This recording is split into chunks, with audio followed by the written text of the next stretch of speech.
बिस्मिल्लाहिर्रहमानिर्रहीम, अस्सलामुअलैकुम and a very good morning. Espresso में आपको खुश आमदीद कहेंगे। ये है इमरान हसन और ये है अरबला सर। इस उम्मीद और दुआ के साथ कि आप ठीक ठाक हैं। एक और नए हफ्ते का, एक और नए पीर का, नए दिन का आगाज हो चुका है और करने वाले हैं या कर चुके हैं। दोनों सूरतों के अंदर आपको खुश आमदीद कहते हैं और दुआ भी करते हैं कि आपका दिन और खास तौर पे ये हफ्ता बहुत अच्छा गुजरे। आज सुबह ऐसा हुआ कि जब हम कम से कम मैं ऑफिस के लिए आ रहा था तो मुझे थोड़ा सा वैसी लेजीनेस फील होती है आप जब वीकेंड के बाद आते हैं। लेकिन फिर मैंने कहा कि नहीं, वीक का स्टार्ट आपका बड़ा पॉजिटिव, बड़ा एनर्जेटिक होना चाहिए और अपनी वो एनर्जीज जो आपने वैसे कहीं बचा के रखी होती है वो भी आप इस्तेमाल करें ताकि वीक अच्छा हो। वैसे वीक अच्छा हो, मुझे लगता है पहला दिन अगर आपका अच्छा हो, नॉर्मली लोगों को तो यार ये पूरा हफ्ता ही बहुत बोर गुजरा या बहुत तवादार गुजरा या ऐसे मामला होते हैं, तो आप पहले दिन अपनी एनर्जी को मेंटेन करें। उसके लिए आपको सुबह सुबह अच्छी एनर्जी के लोगों से मिलना बहुत अच्छी एनर्जी के लोगों से मिलना जरूरी है। अब कहाँ से ढूंढे अच्छी एनर्जी वाले लोग? वही ऑफिस में वही रोजाना लोग मिलते हैं। ये कुछ कह रहे हैं, हमारी नीचे वाली टीम में सुन रही है, ये कुछ कह रहे हैं। अच्छा खैर,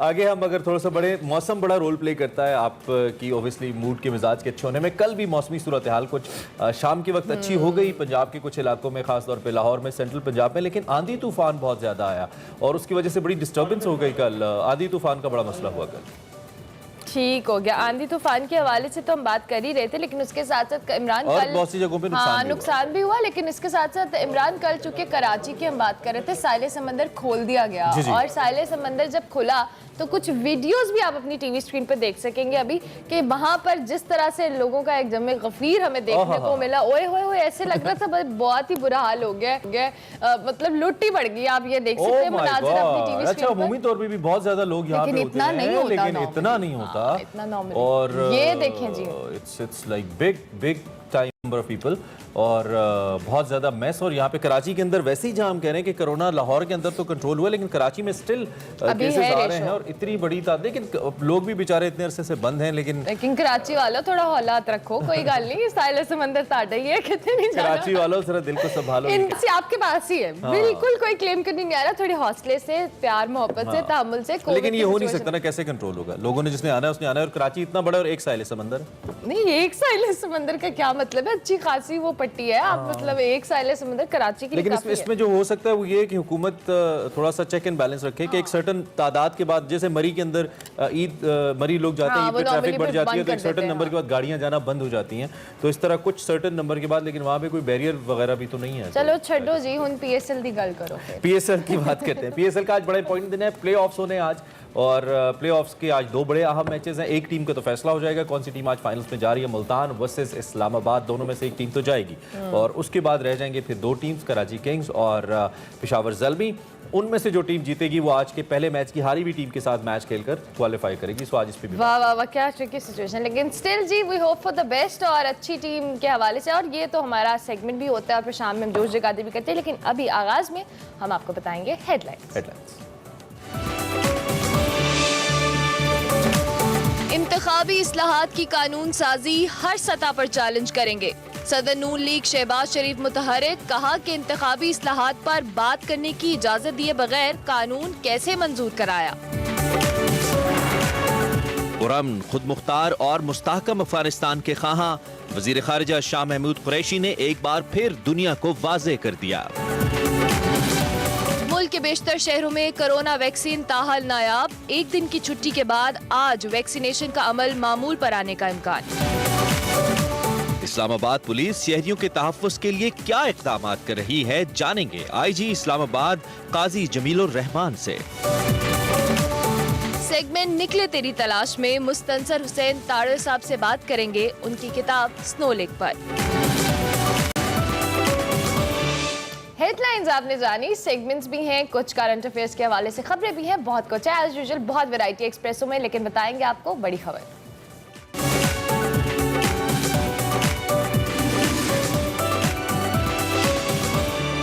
बड़ी खबर में सबसे पहले जिक्र इलेक्टोरल रिफॉर्म्स का। तो गवर्नमेंट और अपोजिशन के दरमियान एक बार फिर, बल्कि ये सिलसिला रुका ही कब था, इल्जामात और जो तनकीद है, तनकीद दर तनकीद कहना चाहिए, उसका सिलसिला जारी है। गवर्नमेंट पर एतमाद है कि इंतखाबी एक्ट तरमीमी बिल सेनेट से मंजूर करवा लेंगे। गवर्नमेंट को एतमाद है। एक्चुअली ये इस वक्त अपोजिशन डटी हुई है। अपोजिशन कहती है कि इंतखाबी इस्लाहात की कानून साजी को हर सतह पर चैलेंज करेंगे। गवर्नमेंट और अपोजिशन दोनों शफाफ इलेक्शन चाहते हैं, लेकिन इलेक्शन रिफॉर्म्स के लिए इकट्ठे बैठने को तैयार नहीं है।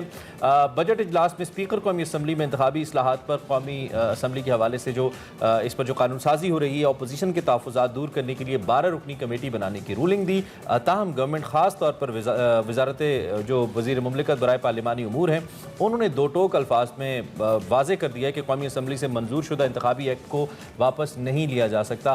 ताहम अपोजिशन लीडर शहबाज शरीफ साहब जो हैं, उन्होंने इंतखाबी एक्ट पर कानून साजी के लिए ऑल पार्टीज़ कॉन्फ्रेंस बुलाने की भी कल तजवीज़ दे दी है। बिल्कुल, बात करें APC में इलेक्शन कमीशन समेत तमाम स्टेक होल्डर्स को बुलाने का फैसला किया गया है, जिसका बिलावल भुट्टो और मौलाना फजल रहमान ने खैर मकदम भी किया है। अपोजिशन के इस फैसले पर वफाकी वज़ीर इत्तलात फवाद चौधरी पे तनकीदी बाउंसर भी मारे गए। उन्होंने इंतखाबी इस्लाहात पर APC की तजवीज़ को मज़ाक़ा खेज़ करार दिया और कहा कि अपोजिशन की APC पार्लियामेंट के कमज़ोर करने के मुतरादिफ है। हैरत के साथ साथ उन्होंने बात यह कहा कि इंतखाबी एक्ट पर सिर्फ गवर्नमेंट और अपोजिशन के दरमियान ही तनाज़ा नहीं रहा, बल्कि इलेक्शन कमीशन ने भी इस पर सख्त तहफ़्फ़ुज़ात का इजहार कर दिया है। इलेक्शन कमीशन ने बाज़ाब्ता तौर पर वजारत पार्लिमानी अमूर को ख़त लिखा है और इंतखाबी एक्ट पर कई एतराज़ात भी उठाए हैं और ये भी बताया कि इलेक्शन एक्ट की 13 शिके जो आइन से मुतसादिम है और ये मामला वज़ीर आज़म के गोज़ गुज़ार करने का मुतालबा किया गया है। गवर्नमेंट आइंदा इलेक्शन जो कह लें एक्ट के तहत कराना चाहती है और अपोजिशन के तहफ़्फ़ुज़ात सामने आ चुके हैं। अब सवाल ये पैदा हो रहा है कि इंतखाबी एक्ट पर जो अदम इत्तफ़ाक़ है, इसके बावजूद गवर्नमेंट शफाफ इलेक्शन कराने में कैसे कामयाब होगी, मफाहमत कैसे पैदा करेगी इंतखाबी एक्ट के हवाले से। इसी सारी सूरत हाल पर हम आज के मेहमान से अपनी बात भी करेंगे। बिल्कुल, हमारे साथ इंतहाई रेलेवेंट मेहमान इस हवाले से मौजूद हैं, जिनकी बात भी हम कर रहे हैं। वज़ीर मुमलिकत बराए पार्लिमानी उमूर अली मोहम्मद खान साहब तहरीक इंसाफ के भी सीनियर रहनुमा हैं, इस वक्त हमारे साथ मौजूद हैं। उनसे इसी हवाले से बात करते हैं। अली मोहम्मद खान साहब, खुश आमदीद। चूँकि आपका इंट्रो अपना होता है मेरे हर सवाल से पहले, तो मैं सबसे पहले आप ही से पूछ लेता हूँ, कैसा शुरू हुआ आपका दिन और कैसे हैं आप? और वक्त भी हो रही है आज तो। जी, बिस्मिल्लाहिर्रहमानिर्रहीम। अस्सलाम वालेकुम। अली भाई, आवाज़ आ रही है आपको? जी, मुझे आवाज़ जी जी, प्लीज़ बोलिए। सुबह बखैर आप सबको जी, बहुत शुक्रिया। बिस्मिल्लाहिर्रहमानिर्रहीम। अल्लाहुम्मा सल्लि व सल्लिम मुबारिक अला सय्यिदिना मुहम्मद। अच्छा, सबसे पहले भाई तो को ये सुन नहीं पा रहे हैं जी, हम जरा कोशिश करते हैं कि अली भाई को दोबारा। जी जी जी जी, अली भाई आपकी आवाज़ आ रही है, आप बात कीजिएगा। बहुत शुक्रिया जी। बिस्मिल्लाहिर्रहमानिर्रहीम। अल्लाहुम्मा सल्लि व सल्लिम मुबारिक अला सय्यिदिना मुहम्मद। सबसे पहले तो आप सबको बहुत बहुत सुबह बखैर, बल्कि सुबह तो कब की हो चुकी है। बहरहाल, एनी हाउ, नया हफ्ता शुरू हो रहा है और मैं तो इस बात से इब्तिदा करूँगा कि हम हर दिन अल्लाह को ये कहें, क्योंकि हमें कल के दिन का नहीं पता। आज अगर हमारी आंख खुल गई है तो किसी ने कोई ठेका नहीं ले रखा कि मैं 10 या 20 या 30 साल मजीद जिंदा रहूँगा। So we should live every day as if it is the last day of our life. तो हम कोशिश करें कि किसी को, पहली बात तो ये कि नाराज़ ना करें। दूसरा, जिस किसी से प्यारे से आप मिले उसको इस नज़र से देखें कि हो सकता है कल फिर कभी मुलाकात ना हो, तो ऐसी कोई बात बीच में ना रहे कि जिसमें रंजिश रह जाए। और we should live every day as the last day of our life and hope for the best, और इंशाल्लाह अपना किरदार अदा करें मुल्क के लिए। जो इलेक्टोरल रिफॉर्म्स का ताल्लुक है, उस पर मैं कहना चाहूँगा कि और आपकी वॉक भी हो रही है। खैर, साथ साथ अब आप से थोड़ा सा पॉलिटिकल एंगल भी डिस्कस करते हैं। ऑपोजिशन आप पे हमेशा की तरह खुश नहीं है, लेकिन ये मौजू ऐसा है कि जिस पे ऑपोजिशन का कम से कम खुश नहीं तो मुतमईन होना बहुत ज़रूरी है। अली मोहम्मद खान साहब, चूँकि अगर ये ना हुआ तो अगला इलेक्शन भी हमारे पिछले कई इलेक्शंस की तरह मुतनाज़ होता जाएगा। जो हारेगा वो कहेगा धांधली हुई है, जो जीतेगा कहेगा ये तारीख का सबसे शफाफ इलेक्शन है। ये सोल्यूशन की जानिब हम नहीं जा रहे हैं, लगता है एक और बहरान की जानिब हम जा रहे हैं, खासतौर पर उस वक्त जब सबसे जो इस हवाले से मौजू आइनी इदारा इलेक्शन कमीशन, उसने भी एतराज़ात उठाए हैं 13 नुकात के ऊपर और आइन से मुतसादिम करार दिया इस मामले को। क्या कहेंगे आप? जी, बहुत शुक्रिया। ये बड़ा इंपॉर्टेंट इशू है जो इलेक्टोरल रिफॉर्म है, खासकर इमरान खान साहब ओवरसीज पाकिस्तानी इसको वोट का हक देना चाहते हैं, और जो इलेक्ट्रॉनिक वोटिंग मशीन्स है EVM, वो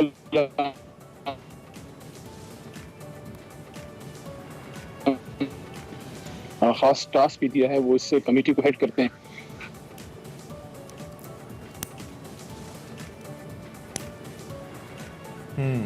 अली भाई थोड़ा सा जी, अगर आपकी जो आपको मेरी वीडियो आवाज़ है आ रही है। ऑडियो है वो पहली रुक रही बात है, तो शायद ये है सिग्नल्स कि- का कोई इशू है, जी। कहीं अगर स्टेबल बात हो जाए तो बेहतर हो जाएगा। हम दोबारा लिंक करने की कोशिश करते हैं। ये बड़ा अहम मामला है, और जैसा कि हमने कहा कि इस वक्त और हम हमारी बड़ी डिटेल में भी इसके ऊपर इन रिफॉर्म्स के ऊपर बात हुई थी फॉर्मर सेक्रेटरी इलेक्शन कमीशन से। उन्होंने कहा था कि अगर ये मामला इलेक्शन कमीशन सुप्रीम कोर्ट में लेके जाती है और सुप्रीम कोर्ट से कलअदम करती है तो फिर हुकूमत की दोबारा सुर्खी होगी। अली भाई हमारा राब्ता हो गया दोबारा, आप अपनी बात को कंटिन्यू कीजिएगा अली मोहम्मद खान साहब। जी, बीच में किसी की कॉल आ गई थी। अच्छा, मैं ये अर्ज कर रहा था कि इसमें पहले तो लड़ाई वगैरह की कोई बात नहीं है, और ये एक ऐसा हुकूमत नहीं है, इसमें अपोजिशन भी स्टेक होल्डर है। तो कामयाब रिफॉर्म्स तो वही होंगे कि जिसमें सब को एतमाद होगा। तो इस वक्त जो लॉ है कौमी असम्बली से पास होकर सेनेट में जा चुका है, और जो उनसे हमारा मुआहदा हुआ था वो ये था कि लॉज तो वापस नहीं करेंगे, लेकिन वहाँ उसका जायजा लिया जाएगा। जिस किसी चीज़ में वो कोई कानूनी सुकम निकालेंगे उस पर बात हो सकती है। इस वजह से उन्होंने हमारे स्पीकर कासिम सूरी साहब के खिलाफ फिर अपना तहरीक अदम एतमाद वापस भी लिया। जहाँ तक शहबाज शरीफ साहब का ताल्लुक है, कोई APC करना चाहते हैं, देखिए मैं समझता हूँ कि मुनासिब फॉर्म तो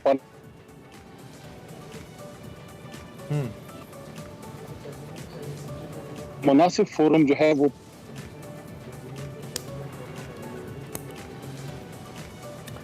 ठीक है। नहीं है। जी अली भाई, आप अगर हमें सुन पा रहे हैं तो इसी को आगे बढ़ाते हुए अब मामला सिर्फ यहाँ तक नहीं है। मामला ये है कि हम अगर इसको इफ़ाम तफ़हीम से हल नहीं करते और ऑफिशियली कोई ऐसी सामने नहीं आती, दोनों तरफ से कोई ऐसा मुआहदा सामने नहीं आता जिसकी बेस पर इस बात पे यकीन किया जा सके कि इन रिफॉर्म्स के ऊपर अपोजिशन और हुकूमत दोनों मुत्तफिक हैं, तो उसके बाद यकीनी तौर पे इलेक्शन 2023 के ऊपर बड़े सवालात उठ जाएंगे। तो इसके लिए कोई मैकेनिज्म है आपके जहन में अपोजिशन के साथ मिल के जो हुकूमत बना सके ताकि कम अज़ कम 2023 का इलेक्शन तो शफाफ हो, उस पर कोई सवालात ना उठे? नहीं, उसमें अभी टाइम भी है, इंशाल्लाह उसमें कोई कॉम्प्रोमाइज नहीं होगा। वो तो रियासत का मामला है, वो तो हमारे पूरे मुमलिकत खुदादाद का मामला है। ये कैसे हो सकता है कि हम मुतनाज़ कानून के तहत इलेक्शन करा दें? उसमें जो कोई शिकायत होंगी उसको ज़रूर देखा जाएगा, जो कानूनी शिकायत होंगी। सियासी तनकीद तो हमेशा रहती है, लेकिन अब हमारी एक राय है, हम समझते हैं कि ओवरसीज़ पाकिस्तानी को अपना उनका मुनासिब हक दिया जाए। उसमें फिर देखा जाएगा कि उसमें जो रास्ता जो है वो निकलता है। आपने कहा कि क्या किया जाए, तो जो पिछले हफ्ते एक एग्रीमेंट हुआ था कि एक कमेटी मोहतरम स्पीकर असद कैसर साहब बनाएंगे, तो आज मैं स्पीकर साहब से इस पे बात करता हूं कि वो कमेटी इस हफ्ते वो बना दें और वो कमेटी अपना काम शुरू कर ले और जायजा लेना शुरू कर दे। मैं समझता हूं कि at the end of the day table पे ही इस पे बात करनी पड़ेगी, और टेबल पे बात करने का इंडिया हुकूमत ने दिया। तो पिछले हफ्ते एक कमेटी का ऐलान किया गया कि कमेटी स्पीकर साहब की सरबराही में बन जाएगी। अपोजिशन और हुकूमत के इक्वल तादाद में मेंबरान 6-7 उसमें होंगे, 6-7 होंगे, और उसके बाद वो जो भी सिफारिशात मुरतब करेगी।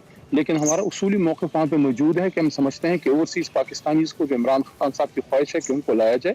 EVMs पे जो उनकी कोई शिकायत हैं वो भी सामने रखें। उनका सबसे बड़ी शिकायत यही हो सकती है कि EVMs की सैंक्टिटी क्या होगी और इस बात की सैंक्टिटी क्या होगी कि कोई गलत वोट उधर से ना पड़ जाए। जो अपोजिशन नुक्ता उठाती है ना, वो भी बड़ा एक उसको वैलिड कहा जा सकता है। वो वैलिड नुक्ता इस तरीके से है कि मैं एक बड़े सीनियर रहनुमा अपोजिशन के हैं, एहसन इकबाल साहब को सुन रहा था। उनका ये कहना था कि अगर आप इलेक्ट्रॉनिक वोटिंग के ऊपर जाते हैं तो कम से कम बैलेटिंग के जरिए अगर इलेक्शन कहीं पे कोई चोरी हुई है, कोई 2 नंबरी की गई है, तो वो पकड़ा तो जा सकता है ना। बैलेट एक फिजिकली एग्जिस्टिंग चीज़ है, लेकिन अगर आप इंटरनेट के समंदर में गोताजन हो जाएंगे तो फिर कहाँ से ऐसी धांधली पकड़ेंगे? अगर कहीं ना कहीं कुछ फोर्ज वोटिंग की गई है या उसको कहीं ना कहीं पे मुतासिर किया गया तो कैसे पकड़ेंगे? ये बड़ा मुश्किल हो जाएगा। तो इस पे क्या कहेंगे आप? EVMs दुनिया में और भी जगहों पर ट्राई हुए हैं और होते भी रहे हैं। कुछ मुल्कों में मुस्तकिल हो रहे हैं, कुछ में हुए बाद में वापस हुआ, कुछ में इसमें तब्दीलियां की गई। जो एहसन इकबाल साहब ने नुक्ता उठाया है वो मैं समझता हूँ मुनासिब और जायज़ नुक्ता है कि जो इसकी सैंक्टिटी क्या होगी और रीचेकिंग का क्या होगा, तो उस पर इलेक्शन कमीशन के साथ बैठ के इस पे तरीक़ेकार जो है वो वज़ा किया जा सकता है कि जो इलेक्शन होगा जिसमें EVM यूज़ होंगे पाकिस्तान के अंदर या पाकिस्तान से बाहर, तो उस EVM मशीन पे अगर किसी का उस वोटिंग प्रोसेस पर कोई एतराज़ होगा तो उसकी सैंक्टिटी कैसे चेक होगी। तो उस पर बैठ के डिस्कस किया जा सकता है कि उसके लिए क्या तरीक़ेकार हो कि कल को अगर किसी को कुछ शिकायत हो कि फलाने पोलिंग स्टेशन पर मेरे साथ धांधली हुई है, तो वो कैसे इंश्योर होगा कि उसको रीचेक किया जा सके। लेकिन ये तो तरीक़ेकार की बातें हैं जिस पर बैठ के बात की जा सकती है। ठीक है। अच्छा, अब इसमें अब आगे हम अगर बढ़ जाएं थोड़ा सा, तो आप चूंकि इलेक्शन कमीशन ने भी इस पे एतराज़ात उठाए हैं, ओबियसली आईनी तौर पर इंतखाबात तो इलेक्शन कमीशन ने करवाने, और इलेक्शन कमीशन अगर उस कानून या दस्तावेज़ के ज़रिए मुतमईन नहीं होगा जिसके ज़रिए इंतखाब होने, तो इंतखाब नहीं हो पाएगा। तो जब इलेक्शन कमीशन के इतने बड़े एतराज़ात मौजूद, कहते हैं कि आइन से मुतसादिम है, यानी कि इसमें फिर आइनी तरमीम हमें चाहिए, तो ये मामला तो आगे बढ़ता नजर आता है। केस इलेक्शन कमीशन अगर सुप्रीम कोर्ट से रुजू करता है तो फिर जारी बात है सुप्रीम कोर्ट भी आइन के मुताबिक ही फैसला करेगी। तो आपके लिए चैलेंज तो बहुत ज़्यादा है, आगे मुश्किल तो काफ़ी है आपके लिए, हुकूमत के लिए। नहीं, मैं नहीं समझता कोई मुश्किल है। देखें, उन्होंने लेटर लिखा है, भेजा है। मोहम्मद खान साहब, कल मैंने अखबार में रिपोर्ट पढ़ी है उनकी, पार्लिमानी मोड को भी लेटर गया है। उसको तो खैर जो कमेटी है, जो बाबर अवान साहब उसको इलेक्टोरल रिफॉर्म्स को देखते हैं, ईवीएम्स वगैरह को, वो उसको देख लेंगे। लेकिन मैं इलेक्शन कमीशन को ये जरूर यकीन दहानी कराना चाहता हूँ as a minister of state for parliamentary affairs कि आइन से मुतसादिम किसी लॉ के मुताबिक जो है वो इलेक्शन नहीं कराना दिया जाएगा। और जो आपकी जो आइन के हिसाब से राब्ता हमारा आपकी वो आइन से मुतसादिम है, तो वो कैसे हो सकता है कि उसके मुतसादिम जो है हम इलेक्शन कराएं? तो आइन के मुताबिक ही इलेक्शन कराया जाएगा। जो कोई शिकायत है उनको इंशाअल्लाह किया जाएगा। ठीक हो गया। चलिए, अब लाइटर नोट पे आपसे सवाल हमारा बहुत ज़रूरी होता है। आज पीएसएल के प्लेऑफ्स हो रहे हैं। हार्ड टॉक के बाद अब जरा हम आपसे बात कर लेते हैं। आज आपकी फेवरेट टीम वैसे पेशावर ज़ल्मी है या नहीं मुझे नहीं पता, लेकिन अगर है, अच्छा है, तो आज उसका भी मैच है। तो ज़रा हमें आप तबसरा दीजिए आज अली भाई, पीएसएल के हवाले से अहम दिन है। लेकिन मैं तो ये कहता हूँ कि सारी टीमें हमारी हैं, सारे पाकिस्तानी हैं। इससे जो सबसे इम्पोर्टेंट चीज़ है वो ये है कि एक ज़बरदस्त इमेज निकल रहा है, हमारा यूथ इसमें इंगेज हो रहा है, और हमारी मल्टी नेशनल उसमें इन्वॉल्व हो रही हैं। खिलाड़ियों की उसमें जो है इनकी फाइनेंशियल सपोर्ट हो जाती है। बाकी अपने अपने इलाके की बात है। इस बार मैं खैबर पख्तूनख्वा की टीम को सपोर्ट कर रहा हूँ, तो उनको मैं यही कहूँगा कि आप मेहनत करें और मे द बेस्ट टीम विन। और उनको सिर्फ यही कहूँगा कि यम पुख्तून द पुख्तनों से रज़म वयग़यर दोज़ख जबदा ज़ब जन्नत तम द पुख्तों से रज़म। सभी सपोर्ट पेशावर ज़ल्मी खैबर पख्तूनख्वा से जो है इस मैच के लिए। आपको खुल के सपोर्ट हो गई। चले अली भाई, wish you all the best. Thank you very much for joining us in the morning. हमें थोड़ा सा बीच में आवाज़ का भी इशू आ रहा था, जो पॉइंट हम पिक कर पाए उस पर हमने अली भाई से बात कर ली, और अगर कोई नुक्ता रह गया तो इस पर बात होती रहेगी। फिलवक्त ये एक बड़ा तनाज़ा है, इसके ऊपर हुकूमत और अपोजिशन दोनों का मुत्तफ़िक़ होना बहुत ज़रूरी है ताकि 2023 के इंतखाबात पे उंगली ना उठे। नुक्ता ये सबसे बड़ा है। अभी हमें एक ब्रेक लेनी है, ब्रेक के बाद हाजिर होंगे। आप देखते रहिए एक्सप्रेसो।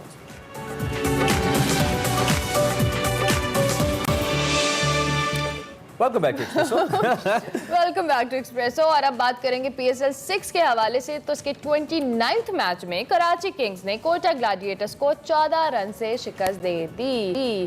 कराची किंग्स की बात कीजिए तो मुकर्रर 7 विकेटों के नुकसान पर आज तकरीबन 176 इस मैच का मैं भी रहने दूं। हाँ, चले ये थोड़ा सा याद करा रहे हैं हम कि कोयटा ग्लैडिएटर्स की टीम 177 इसके ताकुब में 162 रन बना सकी थी। अब तो प्लेऑफ्स आ गए ना। तो प्लेऑफ्स का सीन ये है कि आज 2 बड़े इंपॉर्टेंट मैचेस खेले जाने हैं। इसमें पहला मैच इस्लामाबाद और मुल्तान के दरमियान खेला जाना है, जो कि टेबल की टॉप टीम्स भी हैं। हाँ जी, और फिर दूसरा मैच भी आज ही के दिन खेला जाना है, पेशावर ज़ल्मी और कराची किंग्स। भूल गई। अच्छा जी, 2 मैचेस होने वाले हैं, जिसमें अब पहले मैच में तो जो टीम जीत गई वो तो डायरेक्ट चली जाएगी फाइनल में। उसके बाद जो बाकी 3 दूसरे मैच में जो टीम इक्वेशन याद है आपको? मैंने याद कराई थी, आपको बताएं। अच्छा, तो दूसरे मैच में जो टीम जीतेगी, नहीं हारेगी बल्कि जीतेगी, उसका पहली टीम से होगा और बहुत ही ट्रिकी है यार, पहला मैच जो टीम हारेगी उसके पास एक मैच और खेलने का चांस मौजूद है उस टीम से जो दूसरा मैच जीतेगी। हाँ, ठीक है। दूसरे मैच की जीती हुई टीम पहले मैच की हारी हुई टीम के साथ एक मैच और खेलेगी। ताहम आज के मैच के हवाले से एक टीम पक्की टूर्नामेंट के अंदर चली जाएगी और एक टीम पक्की बाहर हो जाएगी। जो 2 रह जाएगी वापस पे आखिरी मैच खेलेंगी प्लेऑफ का, और फाइनल होगा। फाइनल होगा नहीं मतलब वो खेल के फिर फाइनल में जाएंगे। वो तो जाहिर है, फिर फाइनल में जाएंगे। और फाइनल में अब इस्लामाबाद की पोजीशन इसलिए हमें ज्यादा बेहतर नजर आती है क्योंकि इससे पहले जो आखिरी मैच खेला गया है, हमने आपको बताया इस्लामाबाद यूनाइटेड और मुल्तान सुल्तान्स का, उसके अंदर भी इस्लामाबाद यूनाइटेड ने बड़ा कंफर्टेबली विन किया था और इस्लामाबाद यूनाइटेड लेकिन आप ये भी ना सोचें ना कि मुल्तान सुल्तान बिल्कुल ही होगी, वो भी तैयारी के साथ आएंगे क्योंकि ऑलरेडी वो एक मैच खेल चुके हैं और अब चूंकि उनके लिए डू एंड डाई वाली सिचुएशन है तो उसमें वो मेरे ख्याल से ज्यादा प्रिपेयर्ड होकर आएंगे। और इस्लामाबाद भी पूरा जोर इस बात पे लगाएगी आज के आज ही जीत कर फाइनल तक रसाई हासिल कर ली जाए ताकि 21 बारी जान छुट जाए और कोई मसला ना हो। लेकिन सबसे ज्यादा जो टफ मैच होने जा रहा है मुझे लगता है वो कराची किंग्स के लिए, बिकॉज कराची किंग्स नशेबो फराज का शिकार रहने वाली टीम है और अब एक ऐसी टीम से खेलने जा रही है पेशावर ज़ल्मी जिसने 200 प्लस ऑलमोस्ट 233 रन बनाए 247 के मुकाबले में। तो बड़ा चैलेंजिंग हो सकता है। खैर दोनों मैचेस बड़े इंपॉर्टेंट है और सबसे मुझे जो खुशी की बात मेरे लिए है कि कम से कम PSL इख्तिताम की जानिब जा रहा है, PSL 6। अल्हम्दुलिल्लाह। जितने वैसे रौलों के साथ ये हुआ है ना, बेचारा मासूम सी लीग थी हमारी जो इतनी मशहूर थी और सारा, लेकिन उसमें बावजूद बहुत सारा मैस भी क्रिएट हुआ, लेकिन एट द एंड फाइनली अगर इसका इख्तिताम अच्छा होता है तो फिर सारी पिछली बातें हम भूल जाएंगे और ऑब्वियसली अब नया PSL भी आएगा और उसमें भी प्रिपरेशंस होंगी, लेकिन स्टिल हमने इसमें हम अगर प्लेऑफ्स की चूंकि हम बात करें ना, अब there are certain players to watch, जैसे हम उस्मान ख्वाजा जो इस्लामाबाद यूनाइटेड के हैं, कोलिन मनरो हैं जो कि बहुत ही ज़बरदस्त फॉर्म के अंदर चल रहे हैं। इन दोनों के ऊपर बहुत ज़्यादा डिपेंड करिए इस्लामाबाद की टीम। देन बॉलिंग के अंदर हसन अली शादाब का हम जिक्र करते रहते हैं, वसीम वजीर का हम जिक्र करते रहते हैं, जूनियर जो हैं उनके ऊपर बड़ा डिपेंड करेगी। उसके बाद हम लाहौर कलंदर्स की अगर बात कर लें तो वो तो आउट हो चुके हैं, लेकिन उसके एक बड़े वॉचेबल प्लेयर राशिद थे जिन्होंने बड़ा हाइप दी थी टूर्नामेंट को, लेकिन बाद में नहीं चल पाए।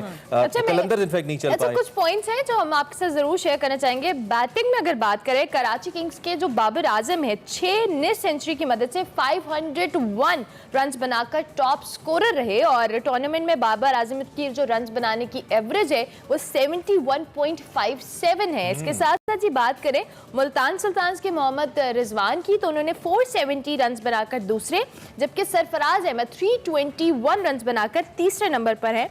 और कराची किंग्स के जो शर्जील खान है उन्होंने 10 मैचेस में 312, जबकि मुल्तान सुल्तान के सोएब मकसूद ने 304 रन बनाए हैं। तो PSL में बहुत सारी जो कह लें अच्छे रिकॉर्ड दिए हैं। साथ साथ शाहनवाज धानी की बात करें तो उन्होंने 9 मैचेस में तकरीबन 20 विकेट्स हासिल करके टॉप पर है और लाहौर कलंदर्स के शाहीन शाह अफरीदी 16 विकेटें हासिल करके दूसरे, जबकि पेशावर ज़ल्मी के जो वहाब रियाज हैं वो 14 विकेटों लेकर तीसरे। अच्छा। और उसके साथ साथ जिम फॉल्किंस की बात आपने जो कि वैसे शाहीन का जिक्र किया तो मुझे लगा कि शाहीन के कुछ सीरियस एटीट्यूड प्रॉब्लम्स चल रहे हैं।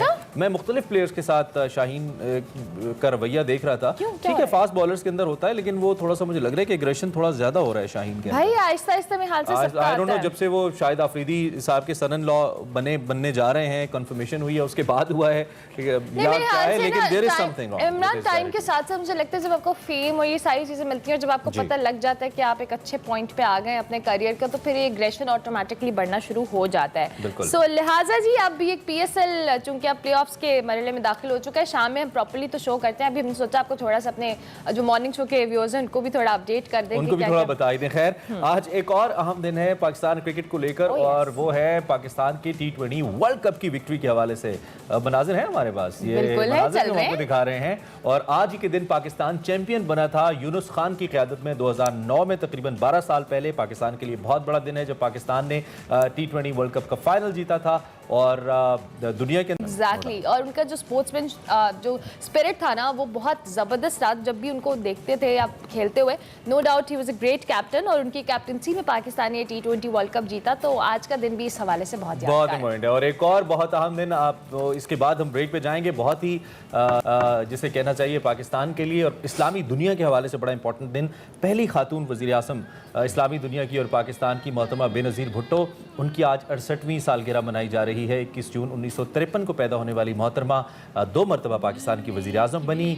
बरतानिया और अमरीका में आला तालीम हासिल करने वाली बेनज़ीर भुट्टो की सियासी ट्रेनिंग शहीद जुल्फ़िकार अली भुट्टो ने की। आपका ताल्लुक अगरचे अशराफिया से था, ज़रूर था, लेकिन उसके बावजूद अवाम के साथ जो कनेक्शन था बेनज़ीर भुट्टो का, वो उनके मरते दम तक रहा। यही वजह है कि आपको चारों सूबों की जंजीर के तौर पर याद किया जाता है। मोहतरमा बेनज़ीर भुट्टो, वालिद की हुकूमत का तख्ता उलटने और उनको फांसी के बाद बेनज़ीर भुट्टो को नज़रबंदी और जलावतनी की सोबतें भी बर्दाश्त करनी पड़ी और इसी दौरान उन्हें पीपल्स पार्टी का सरबराह भी बनाया गया। मुल्क से मार्शल लॉ उठाए जाने के बाद 1986 में वो वतन वापस आईं तो लाहौर एयरपोर्ट पर लाखों का मजमा उनका मुंतज़िर था, जहाँ उनका जो कह ले बहुत ही बेमिसाल किस्म का इस्तकबाल किया गया। मोहतरमा बेनज़ीर भुट्टो की बात की जाए तो 1987 में नवाब शाह की अहम शख्सियात हाकिम अली जरदारी के बेटे आसिफ अली जरदारी से उनकी शादी हुई और मोहतरमा बेनज़ीर भुट्टो ने 2 दिसंबर 1988 को 35 साल की उम्र में मुल्क पाकिस्तान और इस्लामी दुनिया की पहली खातून वज़ीर आज़म के तौर पर अपना हल्फ उठाया, लेकिन उनकी हुकूमत महज 20 माह मुकम्मल की। उसके बाद 1993 को फिर उन्होंने दूसरी बार पाकिस्तान की वज़ीर आज़म बनने का एजाज़ हासिल किया, लेकिन इस बार बार पीपल्स पार्टी के अपने ही सदर फारूक अहमद लगारी ने हमारे कुछ तारीखी हक़ाइक़ है 1996 में बदउनवानी और करप्शन और मावराए अदालत कत्ल के इल्ज़ामात के बायस मोहतरमा बेनज़ीर भुट्टो की हुकूमत को बरतरफ कर दिया। 1998 में बीबी को जलावतनी फिर इख्तियार करना पड़ी। बादशाह मुशर्रफ दौर में 8.5 साल की जलावतनी ख़त्म करके वो 18 अक्टूबर 2007 को कराची वापस लौटी। मज़ार क़ायद की तरफ रवां जो काफ़िला था वो कारसाज पहुँचा तो आपको याद होगा एक बहुत ही होलनाक धमाका हुआ जिसमें 20 उनके जो कारकुनान थे वो शहीद हो गए। इस वाक़े में 200 से ज़ायद हम अगर एज नंबर बात करें तो अफराद जाँबक हुए जबकि कई 100 ज़ख्मी भी हुए। बिल्कुल, इस वाक़े के बावजूद मोहतरमा बेनज़ीर भुट्टो का अज़्म ज़रा भी जो कह लें डगमगाया नहीं, बल्कि वो पहले से ज़्यादा जोशो खरोश से मैदान अमल में सरगर्म हुई। लेकिन 27 दिसंबर 2007 में लियाकत बाग में जलसे से वापस जा रही थी तो एक कातिलाना हमले में उन्हें शहीद कर दिया गया। और बेनज़ीर भुट्टो की जब शहादत हुई और उसके बाद जो उनके कारकुनान थे, जो बहुत सारे लोग, पूरा मुल्क मैं एक अगर कहूँ कि जो भी शख्स पाकिस्तानी था, पाकिस्तान में रहने वाला था, उनकी शहादत पे दुखी था। और नवाज शरीफ साहब इवन उस वक्त उनके सबसे बड़े मुखालिफ सियासी वही थे, वो बहुत दुखी थे। और सभी लोग खैर दुख्तर मशरिक बेनज़ीर भुट्टो को गड़ी खुदाबख्श में उनके वालिद ज़ुल्फ़िकार अली भुट्टो के करीब सुपुर्द खाक किया गया। बेनज़ीर भुट्टो अगरचे आज हम में मौजूद नहीं हैं, मगर हम अगर पाकिस्तानी सियासत की तारीख की बात करें तो उनके ज़िक्र बगैर नामुकम्मल है। अवामी सियासतदान थी, निडर सियासतदान, और पॉलिटिकली उनसे कुछ गलतियाँ भी हुई, सियासतदानों से होती हैं, लेकिन सियासी कद उनका बहुत बड़ा था। आज उनकी सालगिरह है तो हम आज उनको तहसीन पेश करें और उनको बर्थडे विश कर रहे हैं। इसी नोट पर हम एक ब्रेक लेंगे, ब्रेक के बाद हाजिर होंगे। आप देखते रहिए एक्सप्रेसो।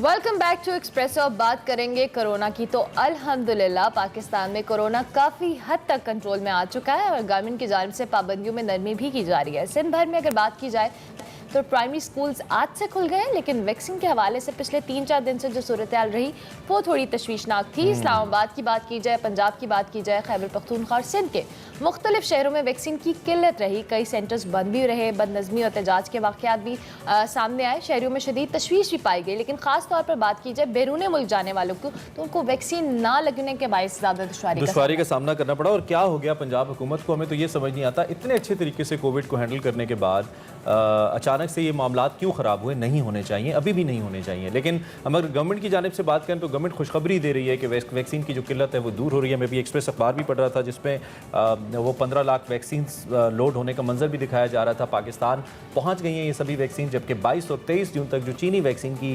मज़ीद डोजेज़ है वो भी पाकिस्तान आ जाएंगी। उसके अलावा वजारत सेहत फाइज़र वैक्सीन के हवाले से भी कह रही है कि मज़ीद 1 करोड़ 30 लाख डोजेज़ खरीदने का मुआहदा हो गया है।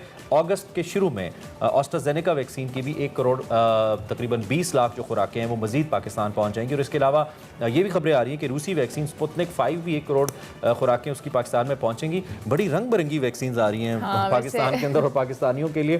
तो इसके असरात के लिए और फिर इसकी मैनेजमेंट के लिए हमारे साथ डॉक्टर नौशीन बिल्कुल नौशीन हामिद मौजूद हैं, वफाकी पार्लियामानी सेक्रेटरी सेहत। बहुत शुक्रिया डॉक्टर साहिबा कि आपने अर्ली इन द मॉर्निंग हमें ज्वाइन किया। डॉक्टर साहिबा, अभी पिछले हम कुछ दिनों से देख रहे थे वैक्सीन के हवाले से कुछ अवाम में तशवीश थी, कहीं सेंटर्स पे कुछ किल्लत रही, या आपने पहले भी आपसे बात हुई, आपने कहा कि शायद एकदम से लोगों का ज़्यादा रश हुआ, इस वजह से थोड़ा सा हमें प्रॉब्लम का सामना करना। मज़ीद वैक्सीन आ रही हैं, ये मामला हुआ क्यों और इसको मैनेज किस तरह से अब किया जाएगा फर्दर?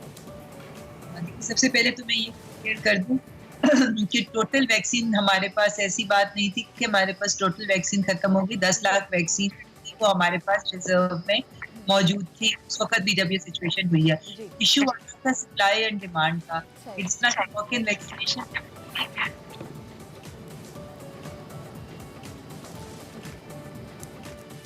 ओपन था ना सारा कुछ, तो इसलिए हुआ ये कि कुछ सेंटर्स के ऊपर बहुत ज्यादा रश हो गया और कुछ सेंटर्स के ऊपर लोगों का इतना ध्यान नहीं गया। तो जहाँ पर ज्यादा रश हुआ वहां पे वो जाहिर वैक्सीन खत्म हो गई थी, तो फिर हमें दूसरे सेंटर्स से उसको रीलोकेट करना पड़ा, जिसमें थोड़ा सा हमें टाइम लगा और थोड़ा तातुल का शिकार हो गए। पर बहरहाल जितनी बड़ी तादाद में लोग अब आ रहे हैं, जाहिर है कि हमें अपनी वैक्सीन की जो सप्लाई है उसको उतनी तेजी से बढ़ाना है। तो गवर्नमेंट ने बिल्कुल ये सारे एग्रीमेंट्स किए हुए हैं और जिस तरह आपको पता है कि मौजूदा बजट में $1 अरब से ज्यादा जो है वो बजट भी मुख्तस किया गया है, इसलिए ना कोई फंड्स की कमी जो हमने बाहर के ममालिक से किए हुए हैं उनकी कोई कमी है। और जिस तरह आप अभी ये जो एपिसोड हुआ ये दो के समहाउ लगता है कि ओब्वियसली ये बस में नहीं है, जो कि walk in customers walk in लोग आते हैं, सिटीजन्स आते हैं, तो ऑब्वियसली उनका एक नंबर्स हमें नहीं पता होते, लेकिन नाजर बड़े भयानक थे डॉक्टर साहिबा। वो हम ही ने इनफैक्ट वो फुटेज ब्रेक भी की थी अपने प्लेटफॉर्म से, और उसमें जिस तरीके से लोग एक दूसरे के अंदर घुसे हुए थे, वो सोशल डिस्टेंसिंग तो क्या कॉम्प्रोमाइज़ हो रही थी, वो ओवरऑल ह्यूमैनिटी भी कॉम्प्रोमाइज़ हो रही थी, लोग ऐसे दब रहे थे, बड़ी बड़ी उम्र के लोग भी थे। तो अब इसके लिए इंतजाम किए गए हैं, क्योंकि लोगों ने तो अब भी आना है, क्योंकि एक बड़ी आबादी अब भी बाकी है। तो अब क्या इंतजाम है कि ऐसे भगदड़ न मचे, इंसान एक दूसरे के अंदर ऐसे ना करें कि कोरोना दोबारा से फैलना शुरू हो जाए? बिल्कुल, इट वाज वेरी अनफॉर्चुनेट। और हमारे वो बुजुर्ग थे, हमारे भाई थे, हमारी बुजुर्ग खवातीन थी जिनके साथ इस तरह से उनको तकलीफ हुई है, जिसके लिए मैं समझती हूँ कि हुकूमत जो है वो इसके लिए फौरी तौर पे इकदाम कर रही है कि ये दोबारा इनको ये तकलीफ जो है वो ना उठानी पड़े।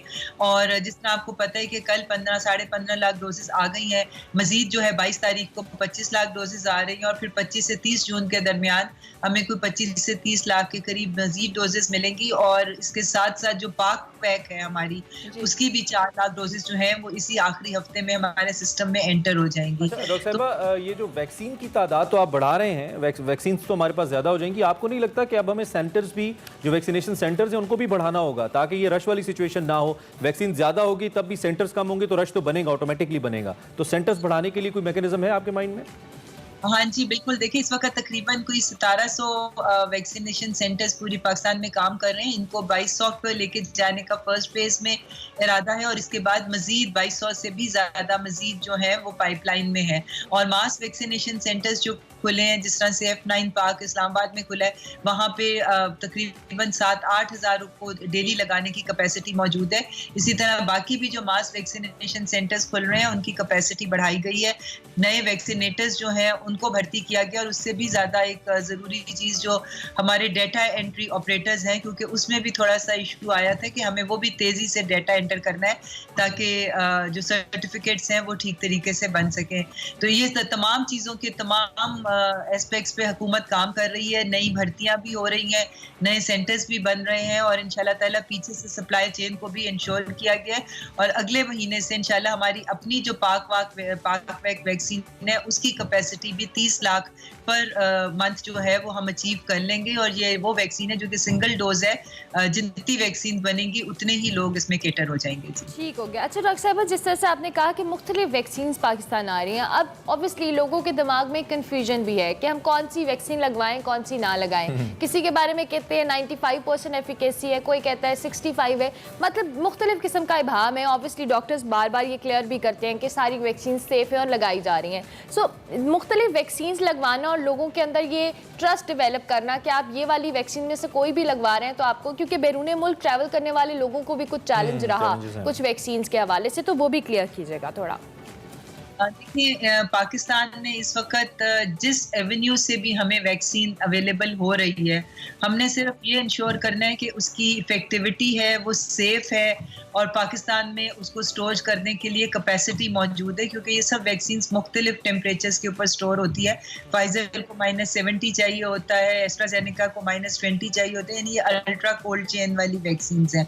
तो हमें ये तमाम चीज़ों को मद्देनजर रख के करना है। फिर जिनको WHO ने अप्रूव किया है, जिसको हमारी टेक्निकल एक्सपर्ट कमेटी ने सेफ डिक्लेयर किया है, तो बहुत सारे एस्पेक्ट्स हैं। इन सारी चीज़ों को मद्देनजर रखते हुए 4-5 वैक्सीन जो हैं वो पाकिस्तान प्रोक्योर कर रहा है, जिनका जिक्र आपने भी किया है। स्पुतनिक है, एस्ट्राजेनेका है, फाइजर है, साइनोवैक है, साइनोफार्म है, कैंसिनो बायो है जो पाकवैक के नाम से भी बन रही है।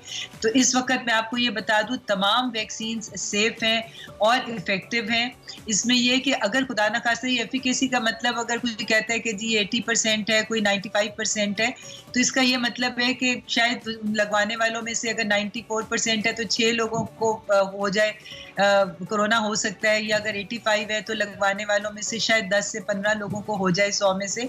मगर तमाम वैक्सीन की जो एक बात जो सब में मुश्तरका है वो ये है कि अगर इस वैक्सीन को लगाने के बाद किसी को कोविड होता भी है तो वो बहुत माइल्ड सिम्टम्स के साथ होता है, बहुत शॉर्ट ड्यूरेशन के लिए होता है, और हॉस्पिटलाइजेशन की जरूरत नहीं पड़ती।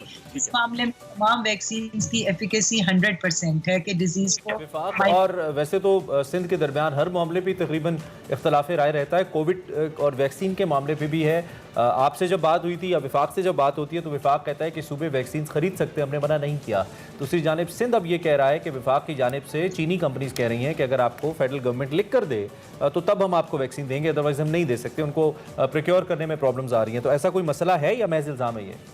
जी, जहाँ तक मेरे इल्म में है कि इन लोगों को हर तरह से फैसिलिटेट किया गया है।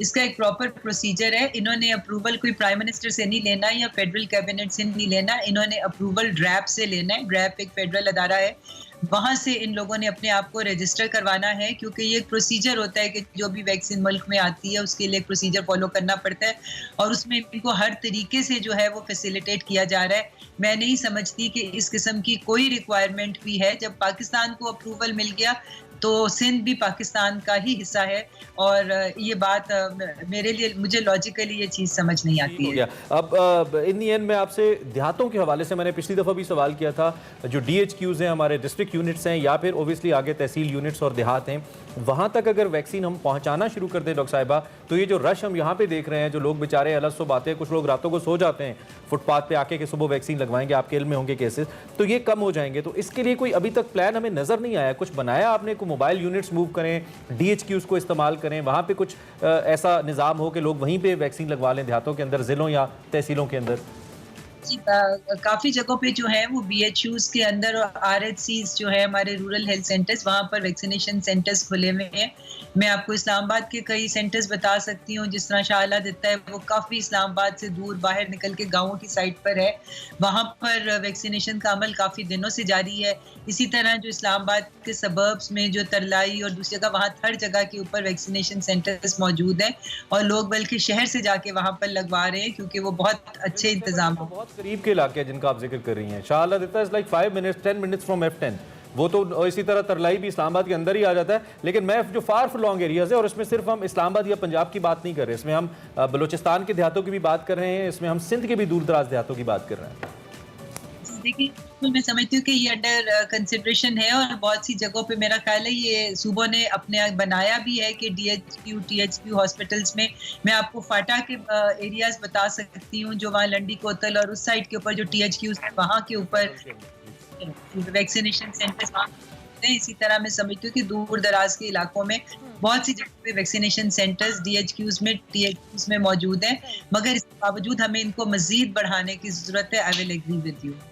ठीक हो गया, बहुत शुक्रिया डॉक्टर साहिबा, thank you very much. From the very first day आप हमारे साथ कोऑर्डिनेशन में रही और आपने बहुत अच्छे तरीके से इन तमाम चीज़ों को आवाम को पहुंचाया भी, और इसमें आपकी कोऑपरेशन का बहुत बहुत शुक्रिया। डॉक्टर नौशीन हामिद हमारे जो है पार्लिमानी सेक्रेटरी बराए सेहत, और उस वाले हवाले से बताई थी कि वैक्सीनेशन के हवाले से जो भाम पाया जा रहा था कि शॉर्टेज हो गई है, उसको केटर कर रही है गवर्नमेंट, उस पर कुछ जो डिमांड एंड सप्लाई का इशू था उसको भी उन्होंने कहा कि हम मैनेज कर रहे हैं और मजीद वैक्सीन की डोजेज भी पाकिस्तान आ रही है। तो तमाम लोगों से हमारी भी ये रिक्वेस्ट है कि आप लोग वैक्सीन लगवाएं, लेकिन हौसले से लगवाएं, इतना एक दूसरे के अंदर मिक्स होने की क्या जरूरत है, लग जाएगी, 1-2 दिन डिले भी हो जाएगी तो फर्क नहीं पड़ता, लेकिन अपनी सेहत का ख्याल रखें, वैक्सीन लगवाने जाके कोरोना करवा के ना जाइए। हाँ प्लीज, ये कह रहे हैं, वैक्सीनेशन कराएं। इसी नोट पर ब्रेक लेते हैं, ब्रेक के बाद हाजिर होंगे, आप देखते रहिए एक्सप्रेसो।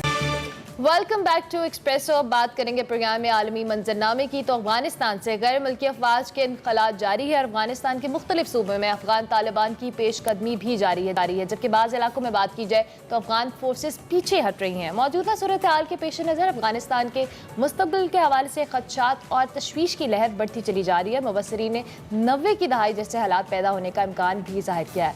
अमेरिका को इनखला के बाद अफगानिस्तान की सूरत हाल की निगरानी के लिए हमसाया मुल्कों में फ़ज़ाई अड्डों की ज़रूरत है और इस हवाले से एक बार फिर पाकिस्तान पर दबाव बढ़ाया जा रहा है। लेकिन वज़ीर आज़म इमरान खान ने एक बार फिर दो टोक अल्फाज में वाज़ेह कर दिया कि अमेरिका को किसी सूरत अड्डे नहीं दिए जाएंगे। दिलचस्प सूरत हाल है। दूसरी जानिब मकबूजा कश्मीर की सूरत हाल पर बात करें तो बड़ी डेवलपमेंट्स उधर भी सामने आ रही हैं। मोदी सरकार कश्मीरियों के अज़्म और इस्तक़लाल के सामने सरेंडर करती नजर आती है और कश्मीर की खुसूसी हैसियत की बहाली समेत दीगर मसाइल के हल के लिए 24 जून को ऑल पार्टीज कॉन्फ्रेंस बुला ली गई है। इस हवाले से मकबूजा कश्मीर की क़यादत को दावतनामे भी जारी किए गए हैं और यही इसमें सबसे इंपॉर्टेंट बात भी है। क्या मकबूजा कश्मीर की क़यादत, कुछ मुबस्सिरीन का ये कहना है कि ये गिमिक्स हैं, नहीं इसमें शामिल होना चाहिए मकबूजा कश्मीर की क़यादत को। लेकिन इस सारी सूरत हाल पर हम ज़रा बात कर लेते हैं। जनरल रिटायर्ड नईम खालिद दौदी साहब हमारे साथ मौजूद हैं, जो कि हमें लाइव लिंक पर ज्वाइन कर रहे हैं। एक्सपर्ट हैं ख़ासतौर पर सरहदी अमूर की भी, इंटरनेशनल अमूर के भी। उनसे ज़रा पूछते हैं कि अपने एक्सपीरियंस की बिना पे वो क्या रह रखते हैं। जल साहब बहुत शुक्रिया अल्लाह सुबह हमें ज्वाइन करने के लिए और आपको खुशामदीद भी कहते हैं। सबसे पहले तो हम ये जो अफगानिस्तान का मामला है, इस पे कल हमारे साबिक वज़ीर आज़म हैं शाहिद खाकान अब्बासी साहब, उन्होंने हुकूमत पे ये जोर दिया कि आप इस पे पार्लियामान में आके बात क्यों नहीं करते। एक जानब इमरान खान ने कैटेगोरिकली कहा है कि जी हम CIA अमेरिकन प्रेसिडेंट की बात को डिनाई करते हैं, हम उनको अड्डे नहीं दे रहे। दूसरी जानब अमरीकी हुकूमत ये बयान दे चुकी है उनके मुताबिक कि जी पाकिस्तान ने अड्डे दे दिए हैं। तो इस इबहम की सूरत हाल पर आप क्या कहेंगे? जी, पहले तो मेरा ख्याल है कि अब वहाँ नहीं रहा, क्योंकि जो लास्ट इंटरव्यू वज़ीर आज़म का आया और अब वो तफसील से आ गया है, जिसमें उन्होंने अफगानिस्तान की सूरत हाल का बिल्कुल तफसील से जिक्र किया है, इस्लामोफोबिया का जिक्र किया है, कश्मीर का जिक्र किया और सारी चीज़ें कवर की हैं। वो मुकम्मल इंटरव्यू भी आ गया है। लेकिन मैं खाकान अब्बासी साहब की इस बात से एग्री करता हूँ कि ये इतना अहम मसला है कि इसको ऐवान में लेकर आना चाहिए और वहाँ पर इसके ऊपर बहस होनी चाहिए। लेकिन अगर हम देखें कि अवाम की जो सूरत हाल है, जब ये लोग इकट्ठे होकर बैठते हैं तो बात तो कुजा वहाँ तो मेरा ख्याल है कि कोई थोड़ी देर के लिए इकट्ठे बैठना भी बहुत मुश्किल नजर आ रहा है, जो बड़ी एक अफसोसनाक बात है। अनफॉर्चुनेट बात। मेरा अपना ख्याल ये है कि जिस तरीके से चीज़ें बढ़ रही हैं अफगानिस्तान में, ये बिल्कुल एक कुदरती डायरेक्शन में जा रही हैं। ये मुझे इस बात की समझ नहीं आती और आप भी इस बात पर ज़रूर गौर करें, हमारे नाज़रीन भी इस बात पर गौर करें कि एक ताकत थी जिसने कब्जा किया हुआ था एक मुल्क के ऊपर, काबिज से यहाँ पर, और वो अब यहाँ से जा रहे हैं 20 साल के बाद। 20 साल के बाद जब जाने लगे हैं तो एक ववेला उठ खड़ा हुआ है कि जी आप एक वैक्यूम छोड़ के जाएंगे, आप जल्दी जा रहे हैं। अरे भाई, 20 साल के बाद जाना जल्दी जाना होता है। एक तो ये बात। फिर ये है कि ये जो 20 साल में अमन नहीं ला सके, इनकी आपस में बात नहीं करा सके, अभी हम कह रहे हैं जाते जाते आप मेहरबानी करके ये काम करके जाए। भाई, उनका ना नियत थी ये काम करने की, ना अहलियत है ये काम करने की, और ना वो अपनी मर्जी से जा रहे हैं। मेरे भाई, जो हिस्ट्री है और जो जोग्राफी है, जो माशरत है अफगानिस्तान की, वो ये कहती है कि जो ही ये जाएंगे सबसे पहले एक छोटी सी जोर आजमाई होगी, जिसको आप मैं कहता हूँ छोटी खाना जंगी होगी, जितने बड़े पैमाने की लोग बात कर रहे हैं वैसे नहीं होगी। उसके बाद जब ये एक दूसरे के बाजू आजमा लेंगे, एक ग्रैंड जिरगा होगा, उसके बाद ये फैसला कर लेंगे कि हमने कैसे करना है, किसने किसके साथ मिलना है, और ये हुकूमत चलाएंगे। हमेशा से ऐसे होता आया है और अब भी ऐसे ही होगा। अच्छा, ये जो आप छोटी सी कह रहे हैं ना जोर आजमाई, इसके लिए इसमें जो पाकिस्तान का कंसर्न है वो बड़ा इंपॉर्टेंट है। आपने तो सर्व किया है आर्म फोर्सेस के अंदर, आप बेहतर समझते हैं। फिर आपने पाकिस्तान के अंदर भी बतौर सिक्योरिटी डिफेंस भी आपने आप चीज़ों को समझते रहे हैं, देखते रहे हैं। तो इस वक्त ये जो सूरत हाल पाकिस्तान के लिए बड़ी ट्रिकी है। एक जानिब हम आपको मालूम है कितनी मुश्किल जंग से हम निकले हैं, हमने कितनी कुर्बानियाँ दी हैं, और दूसरी जानिब अब ये खतरा हमारे सर पर दोबारा मंडला रहा है। तो पाकिस्तान का इसमें कंसर्न बड़ा वैलिड है कि अफगानिस्तान में अमन होगा तो पाकिस्तान में होगा। तो ये जो सूरत हाल आप बंती जन साहब कह रहे हैं, इसका क्या इम्पैक्ट आप पाकिस्तान पे देख रहे हैं? जी, पाकिस्तान का जो कंसर्न है वो जायज़ है, दुरुस्त है, लेकिन अगर आपने मुझे कहा है कि मैं रहा हूँ और मैं इन चीज़ों से डील करता रहा हूँ, तो फिर मेरी असेसमेंट आप सुनिए कि इस दफ़ा वो मामला नहीं होने वाला जो 20 साल पहले हुआ था। अच्छा, उस वक्त रूस निकल गया था, अमेरिका भी यहाँ से चला गया था, रियल वैक्यूम था यहाँ पर। और फिर ये है कि हुआ ये कि पाकिस्तान ने अनफॉर्चुनेटली और ईरान ने कुछ लोगों की साइड ले ली और वहां पर एक खाना जंगी को हवा देनी शुरू कर दी। इस दफा ईरान के साथ भी बातचीत हुई है, जो तालिबान है उन्होंने भी सबक सीखा है, जो इर्द गिर्द के नेबर्स हैं उन्होंने भी सबक सीखा है। और जब अमेरिका जा रहा है तो यहाँ पर चीन भी मौजूद है, यहाँ पर रूस भी मौजूद है, Iran, Pakistan, central Asian countries मौजूद है, और सबने अपने अपने सबक सीखे मेरे भाई। और पूरा टाइम आपको पता है फेंस भी लगा हुआ है, हालात बहुत बेहतर है, वो काम नहीं होने वाला। हाँ, अलबत्ता जब जा रहे हैं, जो दबाव है पाकिस्तान में, जब हमने इनकार कर दिया अड्डों पे, जो दबाव आ रहा है अमेरिका से, वो एक अलग चीज है। वो एक तो ये आ रहा है, आप देख रहे हैं कि बलूचिस्तान में इधर आजकल शहादतें हमारी ज्यादा हो रही है, इसलिए कि वो हमें ये बावर करवाना चाह रहे हैं एग्जैक्टली जो चीज आपने जिसका जिक्र किया है कि जी अमरीकियों के जाने के बाद तो यहाँ एक फतूर हो जाएगा। ठीक है, ठीक भाई, वो जाएंगे तो यहाँ पर अमन का अमल शुरू होगा, जितनी जल्दी चले जाएं उतना अमन का अमल जल्दी शुरू होगा। तो इसका मेरा ख्याल इतना बड़ा खदशा नहीं है जितना लोग इज़हार कर रहे हैं। जिस तरह से अभी हम बात भी कर रहे थे कि वज़ीर आज़म इमरान खान साहब का जो इंटरव्यू आया उसमें बड़ा क्लियर कट कहा कि हम फ़ज़ाई अड्डे नहीं देंगे। तो अगर प्रेशर आ भी रहा है और इनकार भी किया जा रहा है, तो अमेरिका के पास इसका मुतबादिल रास्ता क्या होगा? जी देखें, सेंट्रल एशिया में तो एक दो मुल्कों ने इनकार कर दिया है क्योंकि वहाँ पर रशियन इन्फ्लुएंस काफ़ी है। अब ले दे के रह जाता है हिंदुस्तान, और हिंदुस्तान में जो इलाका सबसे सूट करता है अमेरिका को वो है मकबूजा कश्मीर, और वो चीज़ें सामने नहीं आ रही। सामने वही आ रहा है जो कि आप और हम बात करते रहते हैं।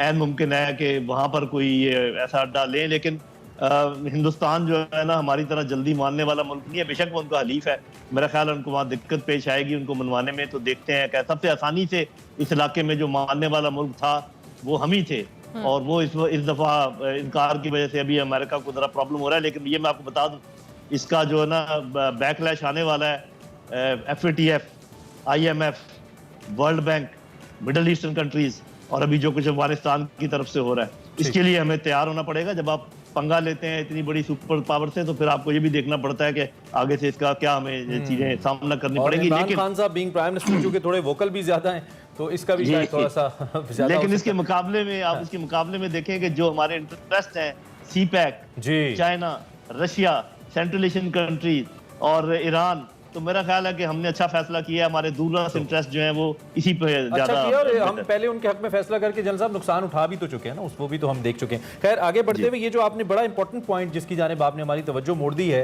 कि अगर इंडिया हलीफ है और इंडिया के अंदर कोई मफामत अमेरिका के साथ होती है तो उनको सूट मकबूजा कश्मीर करता है, तो ये जो APC बुलाई जा रही है कश्मीर के ऊपर दोबारा से उसकी जो खुसूसी हैसियत के हवाले से मोदी गौर व फिक्र करने जा रहे हैं, ये कहीं इसी सिलसिले की कड़ी तो नहीं है कि उसका स्टेटस तब्दील करके फिर उसमें कोई फैसला लिया जाए? इसका कोई लिंक है आपस में सारी? जी बिल्कुल, इसमें मुमकिन है, और यही मैं बात करने वाला हूँ, क्योंकि आपने इंट्रो में कहा कि शायद वो सोच रहे हैं कि दोबारा 370 के मतलब ऐसी कोई बात नहीं है। वो आगे बढ़ेंगे, वो हजम करने के चक्कर में है कश्मीर को, और वो अब काफी उनका आधा हजम कर चुके हैं और बाकी उन्होंने करना है। तो उसके हो सकता है मजीद वो डेमोग्राफिक चेंजेस के बारे में बात करें, हो सकता है वहां पर उसको एक प्रॉपर पूरा प्रोविंस बनाने के बारे में बात करें, जिसको स्टेट कहते हैं वो, कि हिंदुस्तान की पूरी एक स्टेट बना लें। तो इस चीज़ के इम्कानात हैं। तो पाकिस्तान ने खैर थोड़ा सा प्रेम्प्ट तो किया है UN सिक्योरिटी काउंसिल में जाके, लेकिन एक चीज़ याद रखो मेरे बहन और भाई और जो लोग सुन रहे हैं, हिंदुस्तान जितने भी कदम उठा रहा है वो सियासी भी हैं, वो मिलिट्री भी हैं, वो प्रैक्टिकल भी हैं। हम जो कुछ कर रहे हैं वो सिर्फ डिप्लोमेसी के मैदान में इधर भाग उधर भाग, ये हो गया वो हो गया। अरे भाई, जिन लोगों ने अपनी आज़ादी हासिल की है वो आपके सामने है।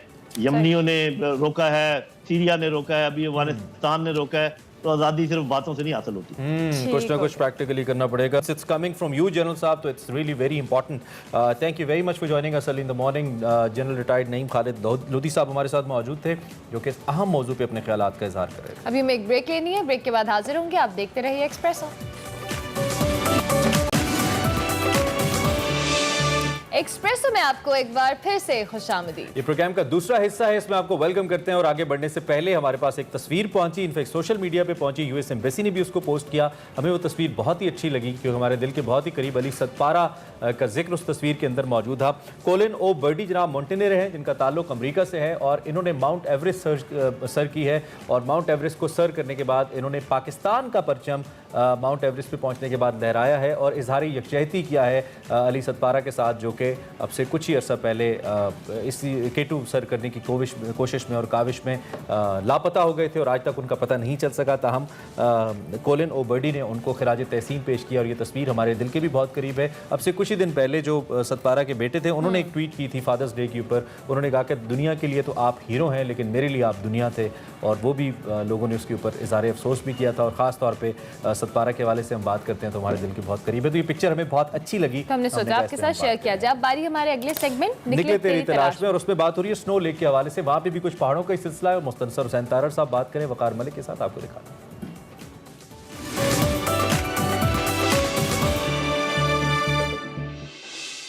अस्सलाम वालेकुम नाज़रीन, मैं हूं वकार अहमद और आप देख रहे हैं निकले तेरी तलाश में। तार साहब से स्नो लेक जो उनकी किताब है उस पर हमारी गुफ्तगू का सिलसिला जारी है। तार साहब, जिस तरह गाइड्स में लिखा हुआ है कि हिस्पर जो है उतरना बहुत ही मुश्किल है, यानी आप स्नो लेक से गए और स्नो लेक के बाद दरा हेस्पर, और हेस्पर से फिर जो उतराई स्टार्ट होती है वो बहुत ही ज़्यादा ख़तरनाक है, ऐसा ही है? स्नो लेक ऐसे ट्रैक के दौरान 2-4 नहीं दर्जनों ऐसे मकाम और वो उनमें से एक आध मैं बयान किए देता हूँ, और हेस्पर दर्रे के ऊपर ही हुआ ये। हमने थोड़ी सी ट्रेनिंग ली थी रस्से वगैरह की कि बांध ले, लेकिन रस्से के साथ बंध के चलना इटसेल्फ एक आर्ट है।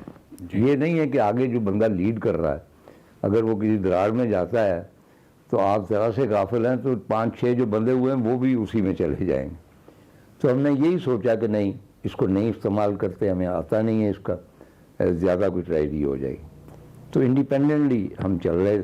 एक मुकाम ऐसे आया, यानी दर्रा हेस्पर के उतरते हुए, कि लेफ्ट हैंड पे, राइट हैंड पे कोई जगह नहीं थी, वो बिल्कुल स्टीप थी, उसमें बिल्कुल मतलब आप मौत के मुंह थे खुले हुए। यहाँ लेफ्ट हैंड पे एक बहुत बड़ी खाई थी, वो बर्फ़ की थी ज़ाहिर, और गहराई थी, और उसके ऊपर एक बर्फ़ का पुल था। पुल से मुराद ये, हमें नहीं पता कि उसके नीचे कोई बेस थी या नहीं थी, लेकिन इतना चौड़ा रफ सा रास्ता था, और वो कोई 10 फुट का होगा मेरा ख्याल है।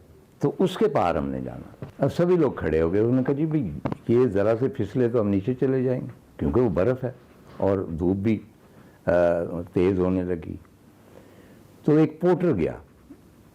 आप जानते हैं पोर्टर जो है ना, उनके कदम बहुत होते हैं, परिंदों की तरह होते हैं, उन्हें बोझ नहीं होता, उन्हें आदत होती। वो बर्फ़ जो बहुत ही बारीक हो, जो हमारे चलने से एकदम मस्मार हो सकती है, उनके चलने से नहीं होती। तो वो गया उसी नज़ाकत से चलते हुए, बग़ैर बोझ डाले, एक रस्सा साथ ले गया। वो रस्सा इधर से एक पोर्टर ने पकड़ा और उसने कहा कि जी इसको पकड़ कर आप दूसरी तरफ जाएं। वो बहुत ही ख़तरनाक चीज़ थी, क्योंकि वो जो सो कॉल्ड पुल था, ये क्या था, वो किसी वक्त भी आपके बोझ से मस्मार हो सकता, या ये कि आपका पाँव फिसल सकता था। वो रस्सा आपका मदद नहीं करेगा। अगर आपने रस्सा पकड़ा हुआ है और नीचे से पुल चला जाता तो आप कहाँ जाएंगे। वो मेरा ख्याल 1 या 1.5 मिनट लगा है। वो पुल सरात वाली कैफियत थी। अच्छा, हमारे पास अल्टरनेट नहीं था। उन्होंने कहा कि अगर इसको अवॉइड करना है तो हमें 1 दिन का सफ़र ऊपर से होकर कहीं और तरफ जाना पड़ेगा, ये वाहिद रास्ता। चुनांचे बग़ैर किसी हादसे के हम वो पार कर गए। बाकी पत्थर ऊपर से आना, उनसे बचना, दरारों से बचना, बल्कि नीचे उतर रहे हैं खालिद नदीम हमारा दोस्त, हमने देखा कि एक जगह वो बिल्कुल हनूद शुदा हालत में खड़ा है और यूं कर रहा। क्या आगे बताएं। बेसिकली हुआ ये कि जब वो चल रहा था तो उसको धमक महसूस हुई। नीचे को खाई वो थी, दरार थी, उसके ऊपर बर्फ़ थी और बर्फ़ की तह पिघल रही थी। ठीक। और ही कुड फील के नीचे दरार है और अगर मैं हरकत करूँगा तो ये मस्मार का। फिर हमने उसकी तरफ रस्सा फेंका जो उसने पकड़ा और बड़ी मुश्किल से उसको उस आफत से निकाला। तो ये इंसिडेंट होते रहे। लेकिन इन सब में से जो हौलनाक था, बहुत ही हौलनाक, जी जी, वो ये था। अच्छा, उससे पहले मैं एक बात करूं कि रास्ते में हम एक तंग सा है रास्ता, नीचे ग्लेशियर है, जा रहे हैं तो हमने एक देखा कि ऊपर एक झोंपड़े से मुराद है चट्टानों में एक जगह बनी हुई। वो कहने लगे जी यहाँ शिकारी रहते हैं आके विंटर में। तो बड़ी मुझे वो फैसिनेट किया। वो शिकारी झोंपड़ा जो था उनमें घास वगैरह थी, तो वो आके छुपते हैं और यहाँ मारखोर क्योंकि होता है उसका शिकार करते हैं। और मारखोर के सींग हमने जगह जगह देखे। वो लोकल लोग करते हैं खुराक के लिए, वो शिकार के लिए नहीं करते। चुनांचे हम जा रहे हैं बड़ी खैर आफियत से, हमें कोई प्रॉब्लम नहीं है, रास्ता जा रहा है। और यकदम आगे देखते हैं कि वो रास्ता गिरा हुआ और वो संगरेज़े हैं और आगे संगरेज़े हैं कोई 4-5 फुट, उसके बाद रास्ता शुरू होता है। और लेफ्ट हैंड पे संगरेज़े कहीं भी नहीं जा रहे। नीचे एक गहरी खाई है और ये सारी बर्फ़ है। ये खाई वैसी नहीं है, चट्टानी नहीं है, बर्फ़ की चट्टानें हैं और नीचे शायद कोई नदियाँ बह रही हैं और उनकी गूंज है और डार्कनेस है। यू कुडंट सी उसका पेंदा या आप कह लें उसका जो आखिर था वो नज़र नहीं आ रहा था। और वो 1-2 हमारे पोर्टर क्रॉस किया और उसमें जो थे संगरेज़े 1-2 गए नीचे और उनकी आवाज़ देर के बाद उनकी आई आवाज़, पता नहीं कहाँ गए हैं। चुनांचे उस रास्ते पे कैसे चला जाए, किस तरह उसको क्रॉस किस तरह किया जाए। ठीक। क्योंकि अगर आप फिसलते हैं या कोई भी ज़रा सा आपका तवाज़ुन ख़राब होता है तो यू आर जस्ट गॉन। उसके बाद वो सिर्फ खबर कर सकते हैं कि वहाँ पे तार साहब गुम हो गए थे, ये नहीं कह सकते कि जी हम उनको साथ ले आए किसी भी हालत में। तो जाहिर है कि मैंने हमेशा कहा कि मैं बहुत दलेर शख्स नहीं हूँ, और पहाड़ों के साथ दलेरी चलती भी नहीं है। वहाँ पे आप उनकी मेहनत समाजित करके उनको बड़ा मान के चलते हैं, तभी वो आपको चलने देते हैं। तो 2-3 हमारे दोस्त गुजर गए। मैंने बताया कि मेरी उम्र भी ज़्यादा थी। दूसरी तरफ एक पोर्टर खड़ा हूँ, उसने हाथ आगे किया, उसने कहा तार साहब आपने सिर्फ 3 कदम उठाने हैं इसके ऊपर, उसके बाद मैं आपको पकड़ लूँ। अब सवाल ये कि और उन्होंने कहा कि बोझ नहीं डालना ताकि वो शिंगल जो है वो नीचे से खिसक ना जाए। वो 3 कदम जो मैं चला हूँ, वो जाहिर है कि मैं जो भी मैंने पढ़ना था पढ़ लिया, सब कुछ जितना याद करना था कर लिया, और दूसरे कदम पे वो मेरा नीचे गया and I just gave my self आपके बस अब मैं नीचे जा रहा हूँ। लेकिन उसी लम्हे उसने मुझे दबोच लिया आगे बढ़ के था। उसके बाद दूसरी तरफ उसने मुझे लिटाया और मैं बेसुध होकर पड़ गया हूँ। मेरा ख्याल आधा घंटा उसकी दहशत जो थी और उसकी गूंज जो थी, वो मौत की गूंज थी, वो मुझ पर तारी रही।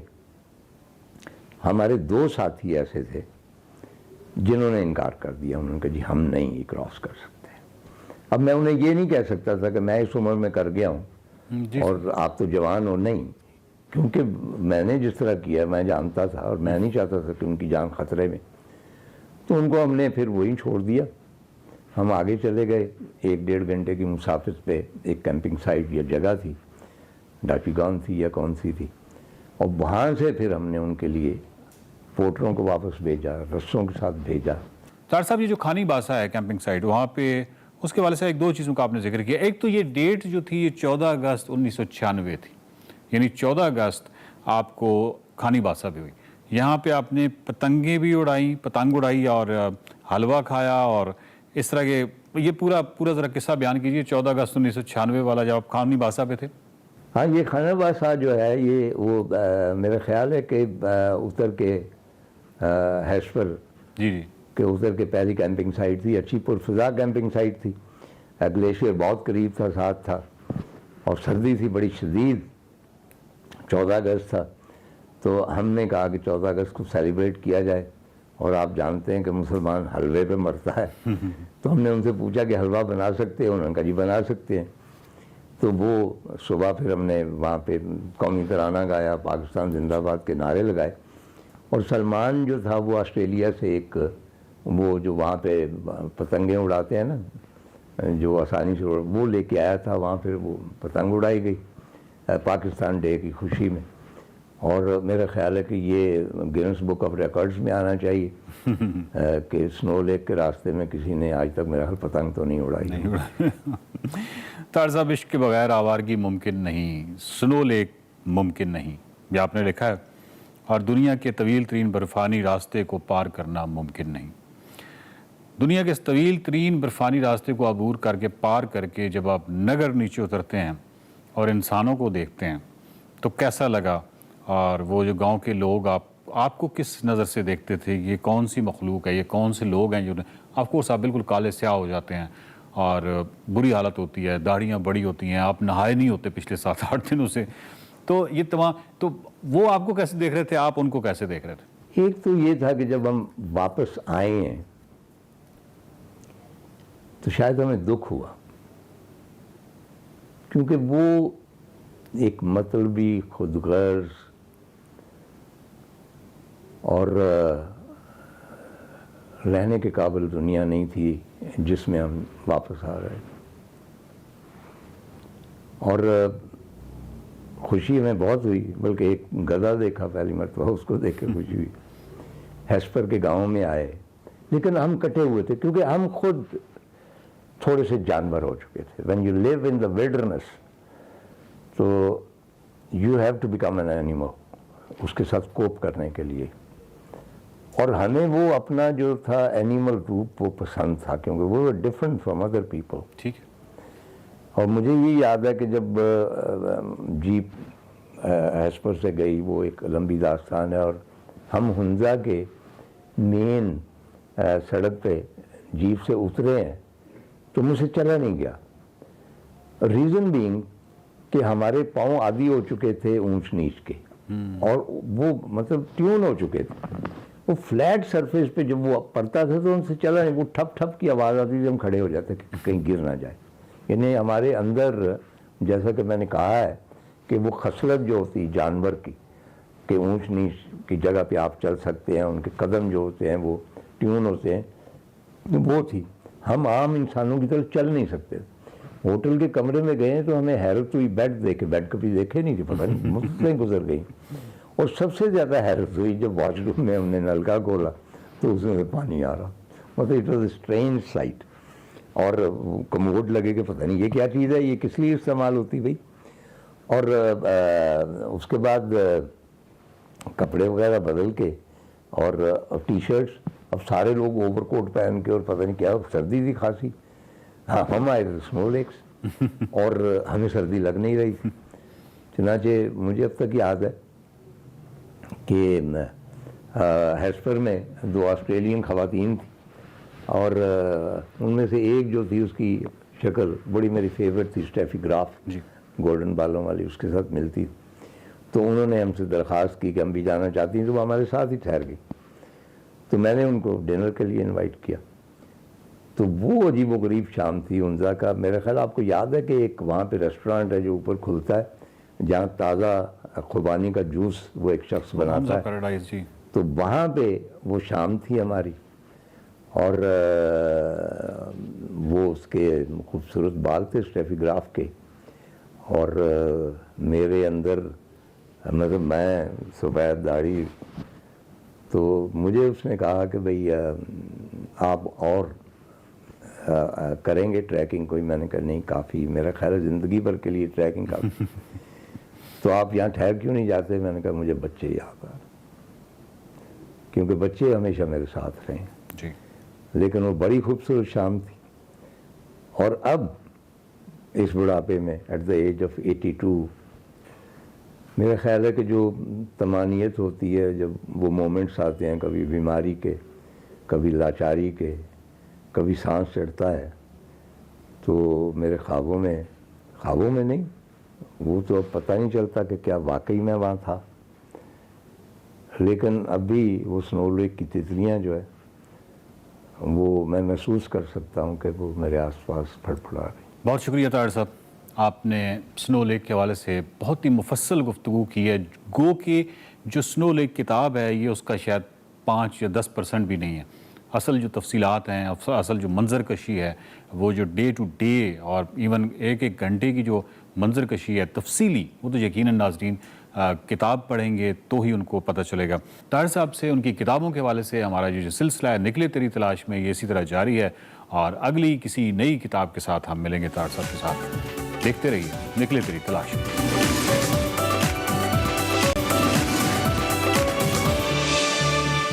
Welcome back to Expresso. Programme में आगे बढ़ें और आपको बताएं कि इस्लामाबाद में सेफ सिटी प्रोजेक्ट के तहत 100 मोटरसाइकिल्स पर मुश्तमिल एक नए ईगल स्क्वाड को शहर इक़्तिदार में शहरियों के तहफ़्फ़ुज़ पर मामूर किया गया है। ये स्क्वाड पुलिस के मुताबिक 24/7 इस्लामाबाद की सिक्योरिटी पर मामूर रहेगा। इससे कबल इस्लामाबाद में साइकिलिंग स्क्वाड को भी लॉन्च किया गया था जिसमें ख़वातीन शामिल थीं और इसमें भी हम अगर ईगल स्क्वाड की बात करें तो ये जदीद तर्ज के ऊपर एक स्क्वाड है जो कि सिक्योरिटी के ऊपर मामूर किया गया है और जो मुख्तलिफ स्ट्रीट क्राइम्स हैं उनको रोकने के लिए बड़ा मुआविन साबित होगा। जी, इस्लामाबाद की मॉनिटरिंग की जाएगी। जदीद आलात से लेस ईगल स्क्वाड बैनुल-अक़वामी मेयार के मुताबिक जराइम की रोकथाम में अपना किरदार अदा करेंगे। इस हवाले से हम बात भी करेंगे। और स्क्वाड के इफ्ताह के मौके पर वज़ीर-ए-आज़म इमरान खान ने कहा कि माशरे में अमन तभी होता है जब ताकतवर कानून के नीचे आता है और अगर मैं भी कानून तोड़ूं तो मेरे खिलाफ भी एक्शन लें वरना मैं एक्शन लूंगा।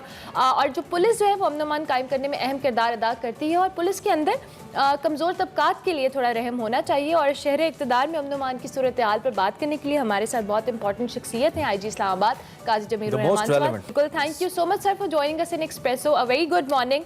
और बड़ा अच्छा इस्लामाबाद पुलिस की जानिब से इनिशिएटिव लिया गया है और जो ईगल स्क्वाड है शहर इक़्तिदार में पेट्रोलिंग करेगा, इस हवाले से भी हमें बताइएगा। जी थैंक यू वेरी मच। आपको पता है, आप देख रहे हैं कि इससे पहले हमने एक बाइसिकल स्क्वाड शुरू किया था कि जो कि शहर के पॉश एरियाज़ में पेट्रोलिंग करते थे। उसमें लड़के भी थे, हमारी लड़कियां भी थी पुलिस की। अब ये ईगल स्क्वाड है और मैं ये बताता चलूँ कि ये ईगल स्क्वाड कोई रूटीन का स्क्वाड नहीं है कि जैसे पुलिस ऑफिसर्स और जवान पहले से भी गश्त करते रहते हैं मोटर बाइक्स पे, इसमें कोई ख़ास बात नहीं थी। लेकिन ये इम्पॉर्टेंट है, ये ईगल स्क्वाड और अहम है इसलिए कि एक तो ये है कि ये सेफ सिटी के साथ लिंक है, सेफ सिटी में इनकी मॉनिटरिंग की जा रही है, सेफ सिटी में इनकी लाइव लोकेशन देखी जा सकती है। फिर इनके पास जो इक्विपमेंट है वो ऐसा है कि जिसमें ये जो भी ये इंसिडेंट किसी पे जगह के जो काम करेंगे वो रिकॉर्ड हो सकता है, वो वापस रिले हो सकता है सेफ सिटी को। और चूंकि सेफ सिटी से मॉनिटरिंग हो रही है, फिर सेफ सिटी को पता है जिनको कॉल आती है कहीं पे क्राइम है, कहीं पे इंसिडेंट है, कहीं पे लॉ एंड ऑर्डर की सिचुएशन है, तो उनको पता है कि नज़दीक 3 यूनिट कौन से हैं, तो वो उनको डिस्पैच करेंगे ताकि वो रेडीली रिस्पॉन्ड करें, पहुंचें, जाके एक्शन करें। तो ये एक सारा मैकेनिज्म है। 150 बाइक मैं चूंकि आपने और इसको मजीद इंशाल्लाह एक्सपेंड करेंगे। आई साहब, आपने चूंकि रिसेंटली ऑफिस रिज्यूम किया है और बहुत सारी ऐसे इनिशिएटिव्स हैं जो अभी ओबियसली आपने लेने हैं, कुछ ऐसे हैं जो पहले लिए गए हैं, उनको भी देखना है। तो मैं अगर ओवरऑल आपसे कैपिटल पुलिस के हवाले से पूछूं, एक तो हमारी कैपिटल पुलिस बाकी जो हमारे मुल्क की पुलिस है उससे किस हद तक मुख्तलिफ है टेक्नोलॉजिकली, जो आपने कुछ इसके अंदर तब्दीलियाँ लाई हैं, नंबर 1। नंबर 2, ओवरऑल जो साइल हैं, जो यहाँ पे लोग आते हैं, जो आम शहरी हैं, उनकी बेहतरी के लिए ऐसे कौन से इक़दाम हैं जो कि मुनफरिद करते हैं आपकी पुलिस को, जो आपने किए, आपसे पहले लिए गए और आप उसे कंटिन्यू कर रहे हैं? देखिए, इस्लामाबाद हमारा फेडरल कैपिटल है, सारा पाकिस्तान यहाँ पे आता है, एक बहुत बड़ी डिप्लोमेटिक कम्युनिटी यहाँ पे रहती है, यहाँ पे सारी फेडरल गवर्नमेंट है, तो इसलिए हम कोशिश कर रहे हैं कि इस्लामाबाद पुलिस को मज़ीद जिद्दत ने इस्लामाबाद पुलिस को टेक्नोलॉजी बेस्ड पुलिसिंग पे ले गए हैं। आपने देखा कि रिसेंटली हमने काफ़ी सारे ऐसे इनिशिएटिव्स दिए जिससे इंशाल्लाह दूर रस नताइज हमें होंगे। हमने पुलिस डेस्क बनाया, हम फैसिलिटेशन सेंटर्स बना रहे हैं शहर के मुख्तलिफ इलाकों में। एक बड़ा सेंटर हमारे पास था, अब हम उसको एक्सपैंड करते जा रहे हैं मुख्तलिफ शहर के मुख्तलिफ इलाकों में ताकि लोग रिस्पॉन्ड करें। दूसरा इंपॉर्टेंट चीज़ जो यहाँ पे ये है कि वो हम कम्युनिटी इंगेजमेंट की तरफ जा रहे हैं। हम समझते हैं कि कम्युनिटी के साथ जितना हमारा राब्ता होगा तो पुलिसिंग और लॉ इन्फोर्समेंट बेहतर होगी। एक जो बड़ा इंपॉर्टेंट फीचर है जो इंशाल्लाह बहुत अच्छी तब्दीली उस वजह से आएगी, वो है पुलिस स्टेशन बेस्ड बजटिंग, कि हम पुलिस स्टेशन को एम्पावर कर रहे हैं। पुलिस स्टेशन हमारे लिंच पिन हैं, उनको एम्पावर कर रहे हैं ताकि वो फाइनेंशियली एम्पावर्ड हों और फिर वो अपना काम उस बेहतर से बेहतर तरीके से कर सकें। उसके अलावा आपने देखा कि हम सेफ सिटी की मदद से हम ई चलान पे जा रहे हैं। हम रोज़ाना के लिहाज से 200 से 300 ई चलान रोज़ाना इशू कर रहे हैं। मकसद ये है कि ट्रैफिक की इन्फोर्समेंट बेहतर हो, लॉ एंड ऑर्डर बेहतर हो और अच्छा माहौल इस्लामाबाद में लोगों को। अच्छा, हम जब भी आप जैसी शख्सियत जो कि आला ओहदे पे होती हैं उनसे जब सवाल करते हैं तो हमेशा महकमे से सवाल करते हैं, सारी जिम्मेदारी महकमे पे डालते हैं। आज मैं थोड़ा सा आपके महकमे की वकालत करते हुए एक सवाल आपके सामने रखता हूँ। जब भी पुलिस स्टेशन के अंदर या आपके जो पुलिस के ऑफिसर्स हैं उनसे जब बात होती है तो उनको आईजी साहब बड़ा मसला है रिसोर्सेज का। आप इस बात से मुत्तफिक होंगे, जब आपने ऑफिस रिज्यूम किया है तो आपने देखा होगा कि रिसोर्सेज नहीं हैं पुलिस के पास। थाने के अंदर कई दफ़ा हमने देखा है कि जो पुलिस की गाड़ियाँ होती हैं उनके अंदर फ्यूल के मसाइल होते हैं, बहुत सारे मसाइल हैं, मैं क्या उसको गिनवाऊँ। तो इसके लिए फेडरल गवर्नमेंट की सपोर्ट बड़ी इंपॉर्टेंट होती है। आपने इस मसले को उठाया है, इस पर आपकी बात हुई है कि ये जो मसाइल हैं रिसोर्सेज के, ये हल हों और पुलिस ज़्यादा बेहतर तरीके से काम कर सके। जी आई साहब, कैन यू हियर मी? आवाज़ आ रही है? आईजी से हमारा राब्ता मुनक़ता हुआ है, ज़रा दोबारा चेक कीजिएगा। और ये मसला जो कि हमने सामने रखा है ये पुलिस की जानिब से रखा है। पुलिस के ऊपर तो जाहिर बात है हम तनकीद भी करते हैं, हम बार बार बात भी करते हैं, लेकिन this is something actually very important कि पुलिस के अपने जो वसाइल हैं वो इंतहाई कम है और जो मसाइल हैं वो बहुत ज़्यादा है। इसका अंदाज़ा आप इस बात से लगाइए कि एक थाने को कई आबादियाँ जो हैं, कई सेक्टर्स लगते हैं, बड़ा मुश्किल हो जाता है उस स्टाफ के लिए भी उन रिसोर्सेज के साथ इस मसाइल को देखना। खैर आईजी साहब, आप तक आवाज़ पहुँच रही है मेरी?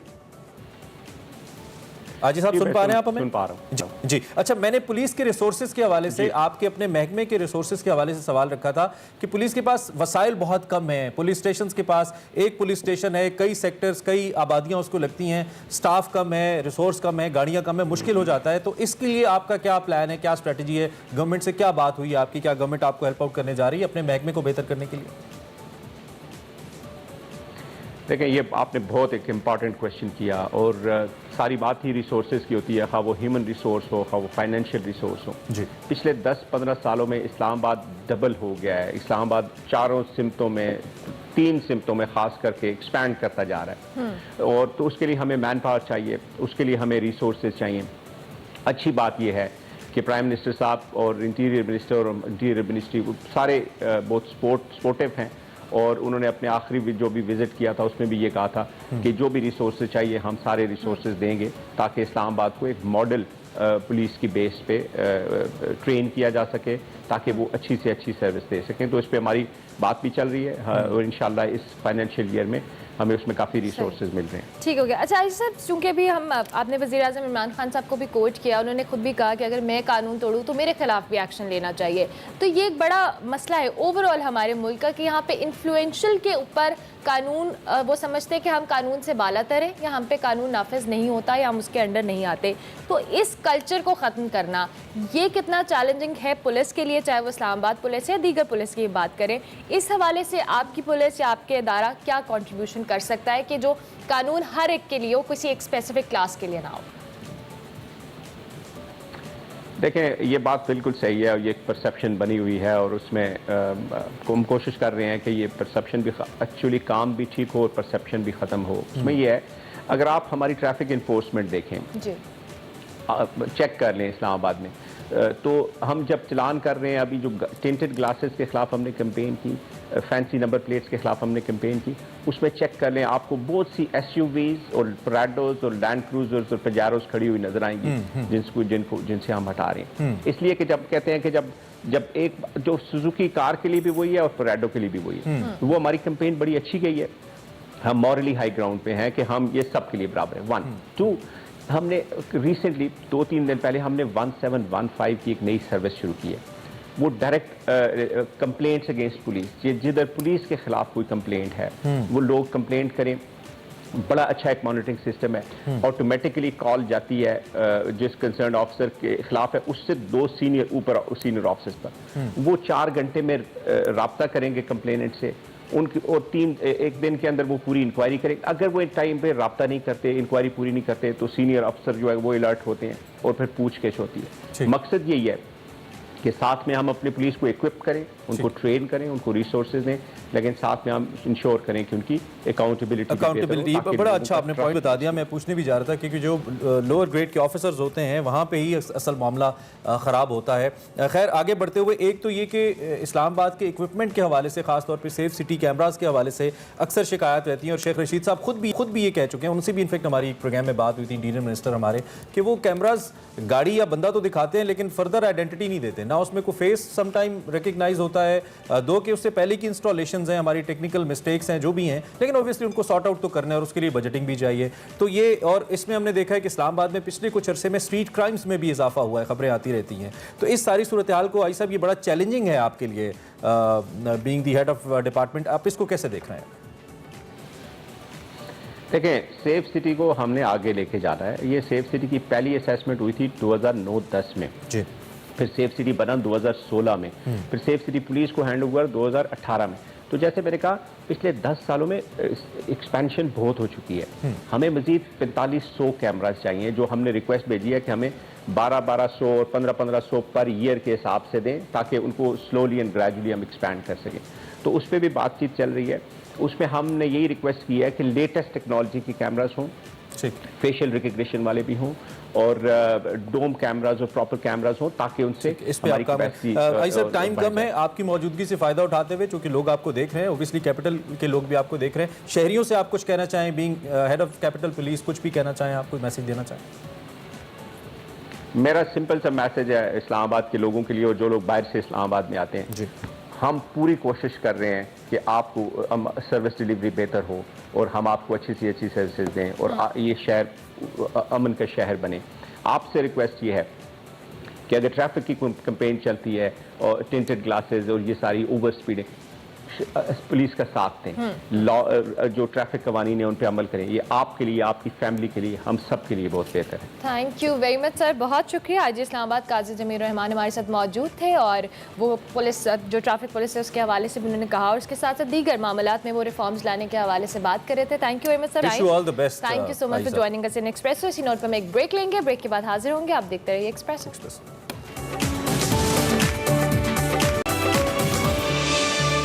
Welcome back to Expresso. और प्रोग्राम में बात करेंगे म्यूजिक की, क्योंकि दुनिया भर में आज मौसीकी का आलमी दिन मनाया जा रहा है, वर्ल्ड म्यूजिक डे, जिसका मकसद है मौसीकी के जरिए मोहब्बत और भाईचारे को फरोग दिया जाए।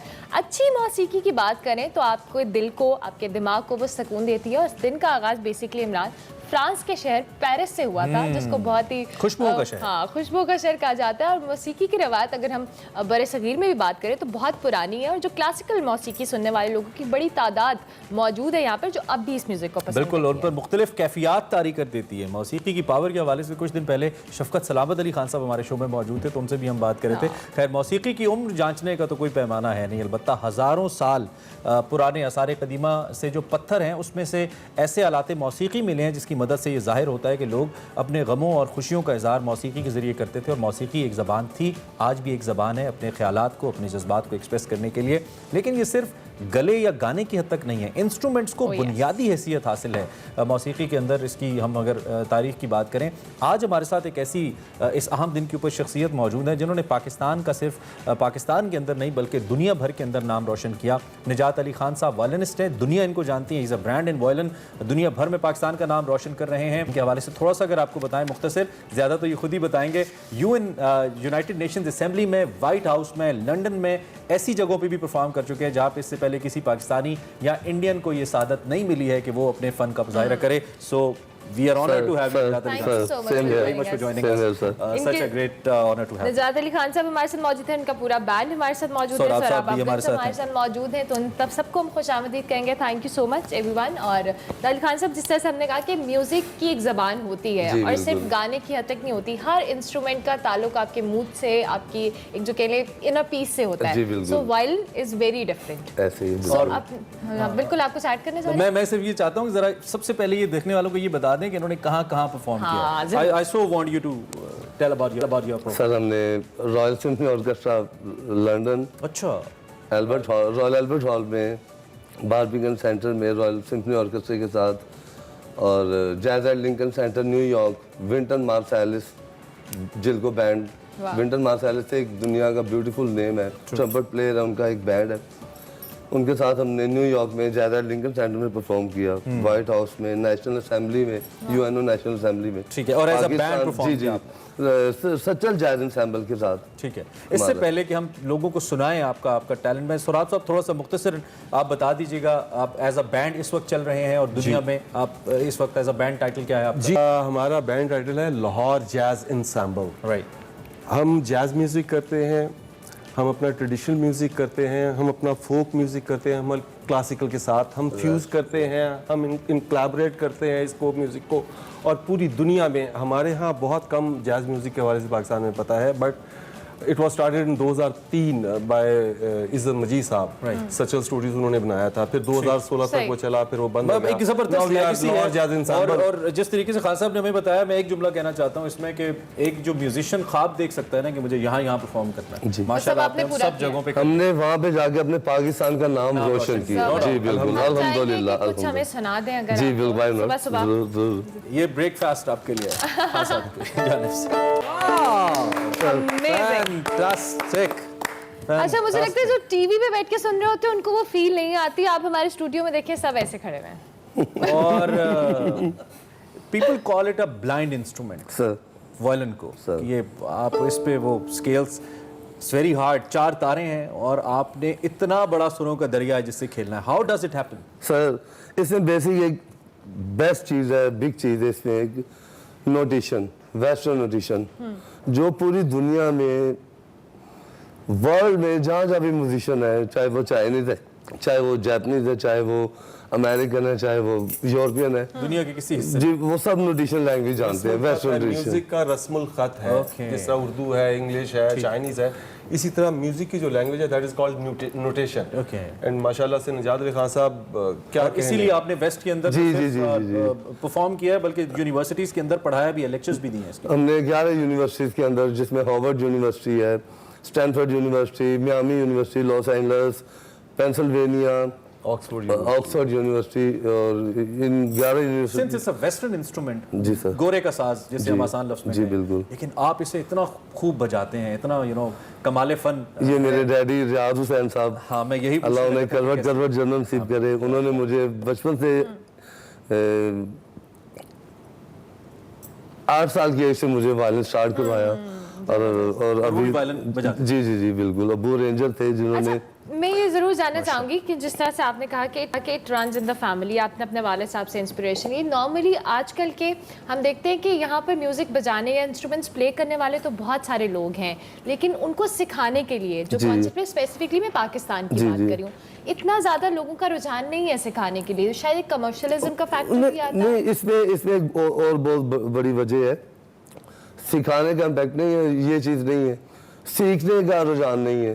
और इसकी क्या वजह आपको क्या लगती है? मेरे बाबा कहते थे कि किसी को भी कोई इंस्ट्रूमेंट सिखाने के लिए कम से कम 20 साल चाहिए। अच्छा। उसको पूरा इंस्ट्रूमेंट पे अबूर हासिल करने के लिए 20 साल से कहाँ से बजा रहे हैं? मुझे अभी 8 years में बजा रहा हूँ, अभी so many years, 45 years, माशाल्लाह, more than almost 4 decades, sir, almost 4 decades, बहुत ज़बरदस्त है। अब ऐसा है कि बातें करने का भी जी चाह रहा है, और जो आपने बजा दिया, आप यकीन माने मैं तो सवाल भूल गया। हाँ, हम यही कह रहे हैं कि आप सुना दे हमें कुछ और। Welcome back to Expresso. आज चूंकि वर्ल्ड म्यूजिक डे है और इसके साथ साथ वर्ल्ड योगा डे भी है। योगा कहा जाता है आपकी मेंटल और फिजिकल फिटनेस के लिए बहुत इंपॉर्टेंट है, और दुनिया भर में कहा जाता है कि अगर आप फिजिकली और मेंटली दोनों तरह से फिट रहना चाहते हैं तो आपको योगा करना होगा। तो पाकिस्तान में इसका कितना ट्रेंड है, ये ट्रेंड लेकर आए, और ज़रूरी कितना है, उस हवाले से भी आज हम बात करने वाले हैं। हमारे पास आलिया आगा मौजूद हैं, उनको हम वेलकम करेंगे। Thank you so much Alia for joining espresso. कैसी हैं आप? बिल्कुल ठीक, थैंक यू फॉर इनवाइटिंग। अच्छा आलिया, आज चूंकि वर्ल्ड योगा डे भी है, योगा इज़ वेरी इंपॉर्टेंट। इससे पहले भी हम कई दफ़ा डिस्कशन आपके साथ भी कर चुके हैं। सबसे पहले तो हमारे लोगों को बताने के लिए कि योगा कितना इम्पॉर्टेंट है। इवेंचुअली इंसान को योगा पे ही आना पड़ता है। जितनी तमाम फिटनेस के जितनी आप एक्सरसाइजेस देखें, एरोबिक्स देख लें, वेट ट्रेनिंग देख लें, जो भी आपने देखना है देख लें, एक हद तक इंसान कर सकता है, एक उम्र तक इंसान कर सकता है।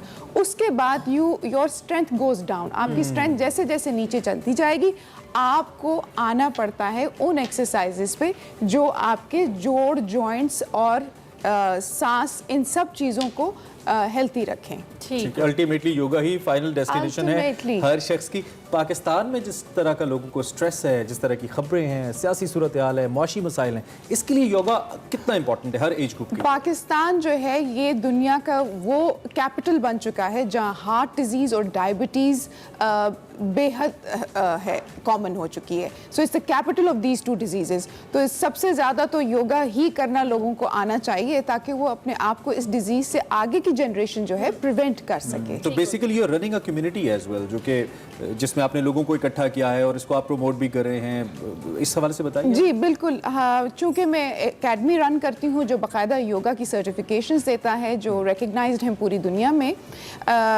वो उसकी एक टीचर्स की कम्युनिटी होती है हमारी, और टीचर्स की कम्युनिटी आगे जाके ऑब्वियसली वो और लोगों को बढ़ाते हैं, सिखाते हैं और उनको इस शौक की तरफ ज़्यादा रुझान कराते हैं। जैसे आपने कहा आप एक कम्युनिटी रन कर रही हैं, अब मुझे लगता है कि बहुत सारे लोगों का एट द एंड योगा की तरफ आना थोड़ा एक कह लें टाइम कंज्यूमिंग चीज़ है, क्योंकि हम पहले वेट ट्रेनिंग, जिम जाते हैं, एक्सरसाइज करते हैं, डाइट।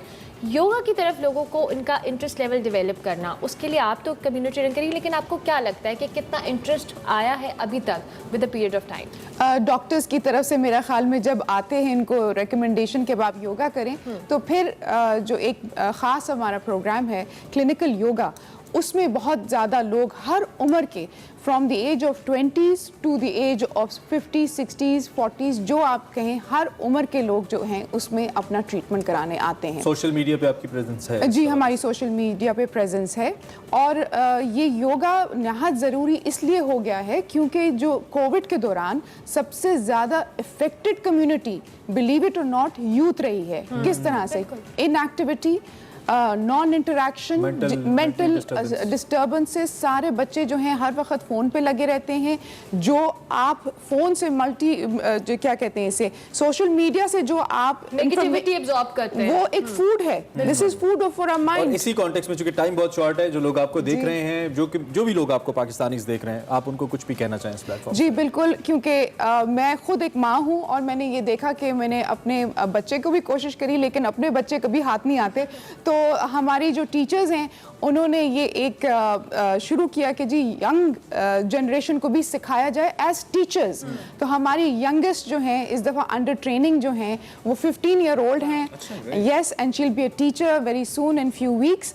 एंड वो ऑलरेडी कह रही हैं कि मैंने और फ्रेंड्स को और अपने स्कूल में लोगों को योगा सिखाना है। जबरदस्त, thank you so much Alia, बहुत शुक्रिया कि आप आई वर्ल्ड योगा डे के हवाले से। वालों को बताया, आलिया आगा हमारे साथ मौजूद है, अपनी कम्युनिटी चलाती हैं योगा के हवाले से लोगों को अवेयरनेस देने के लिए। इसी नोट पर हम आपसे इजाजत लेंगे। हेल्दी चीजें हम करवाते हैं, म्यूजिक, योगा, क्या बात है, एक्सप्रेसो देखा करें। आपसे हम इजाजत लेंगे, इंशाल्लाह आपसे हमारी मुलाकात होगी कल। फीडबैक आपने हमारे सोशल मीडिया हैंडल्स पे लाजमी देना है। Till then take good care of yourself. शाम को भी जोश जगा।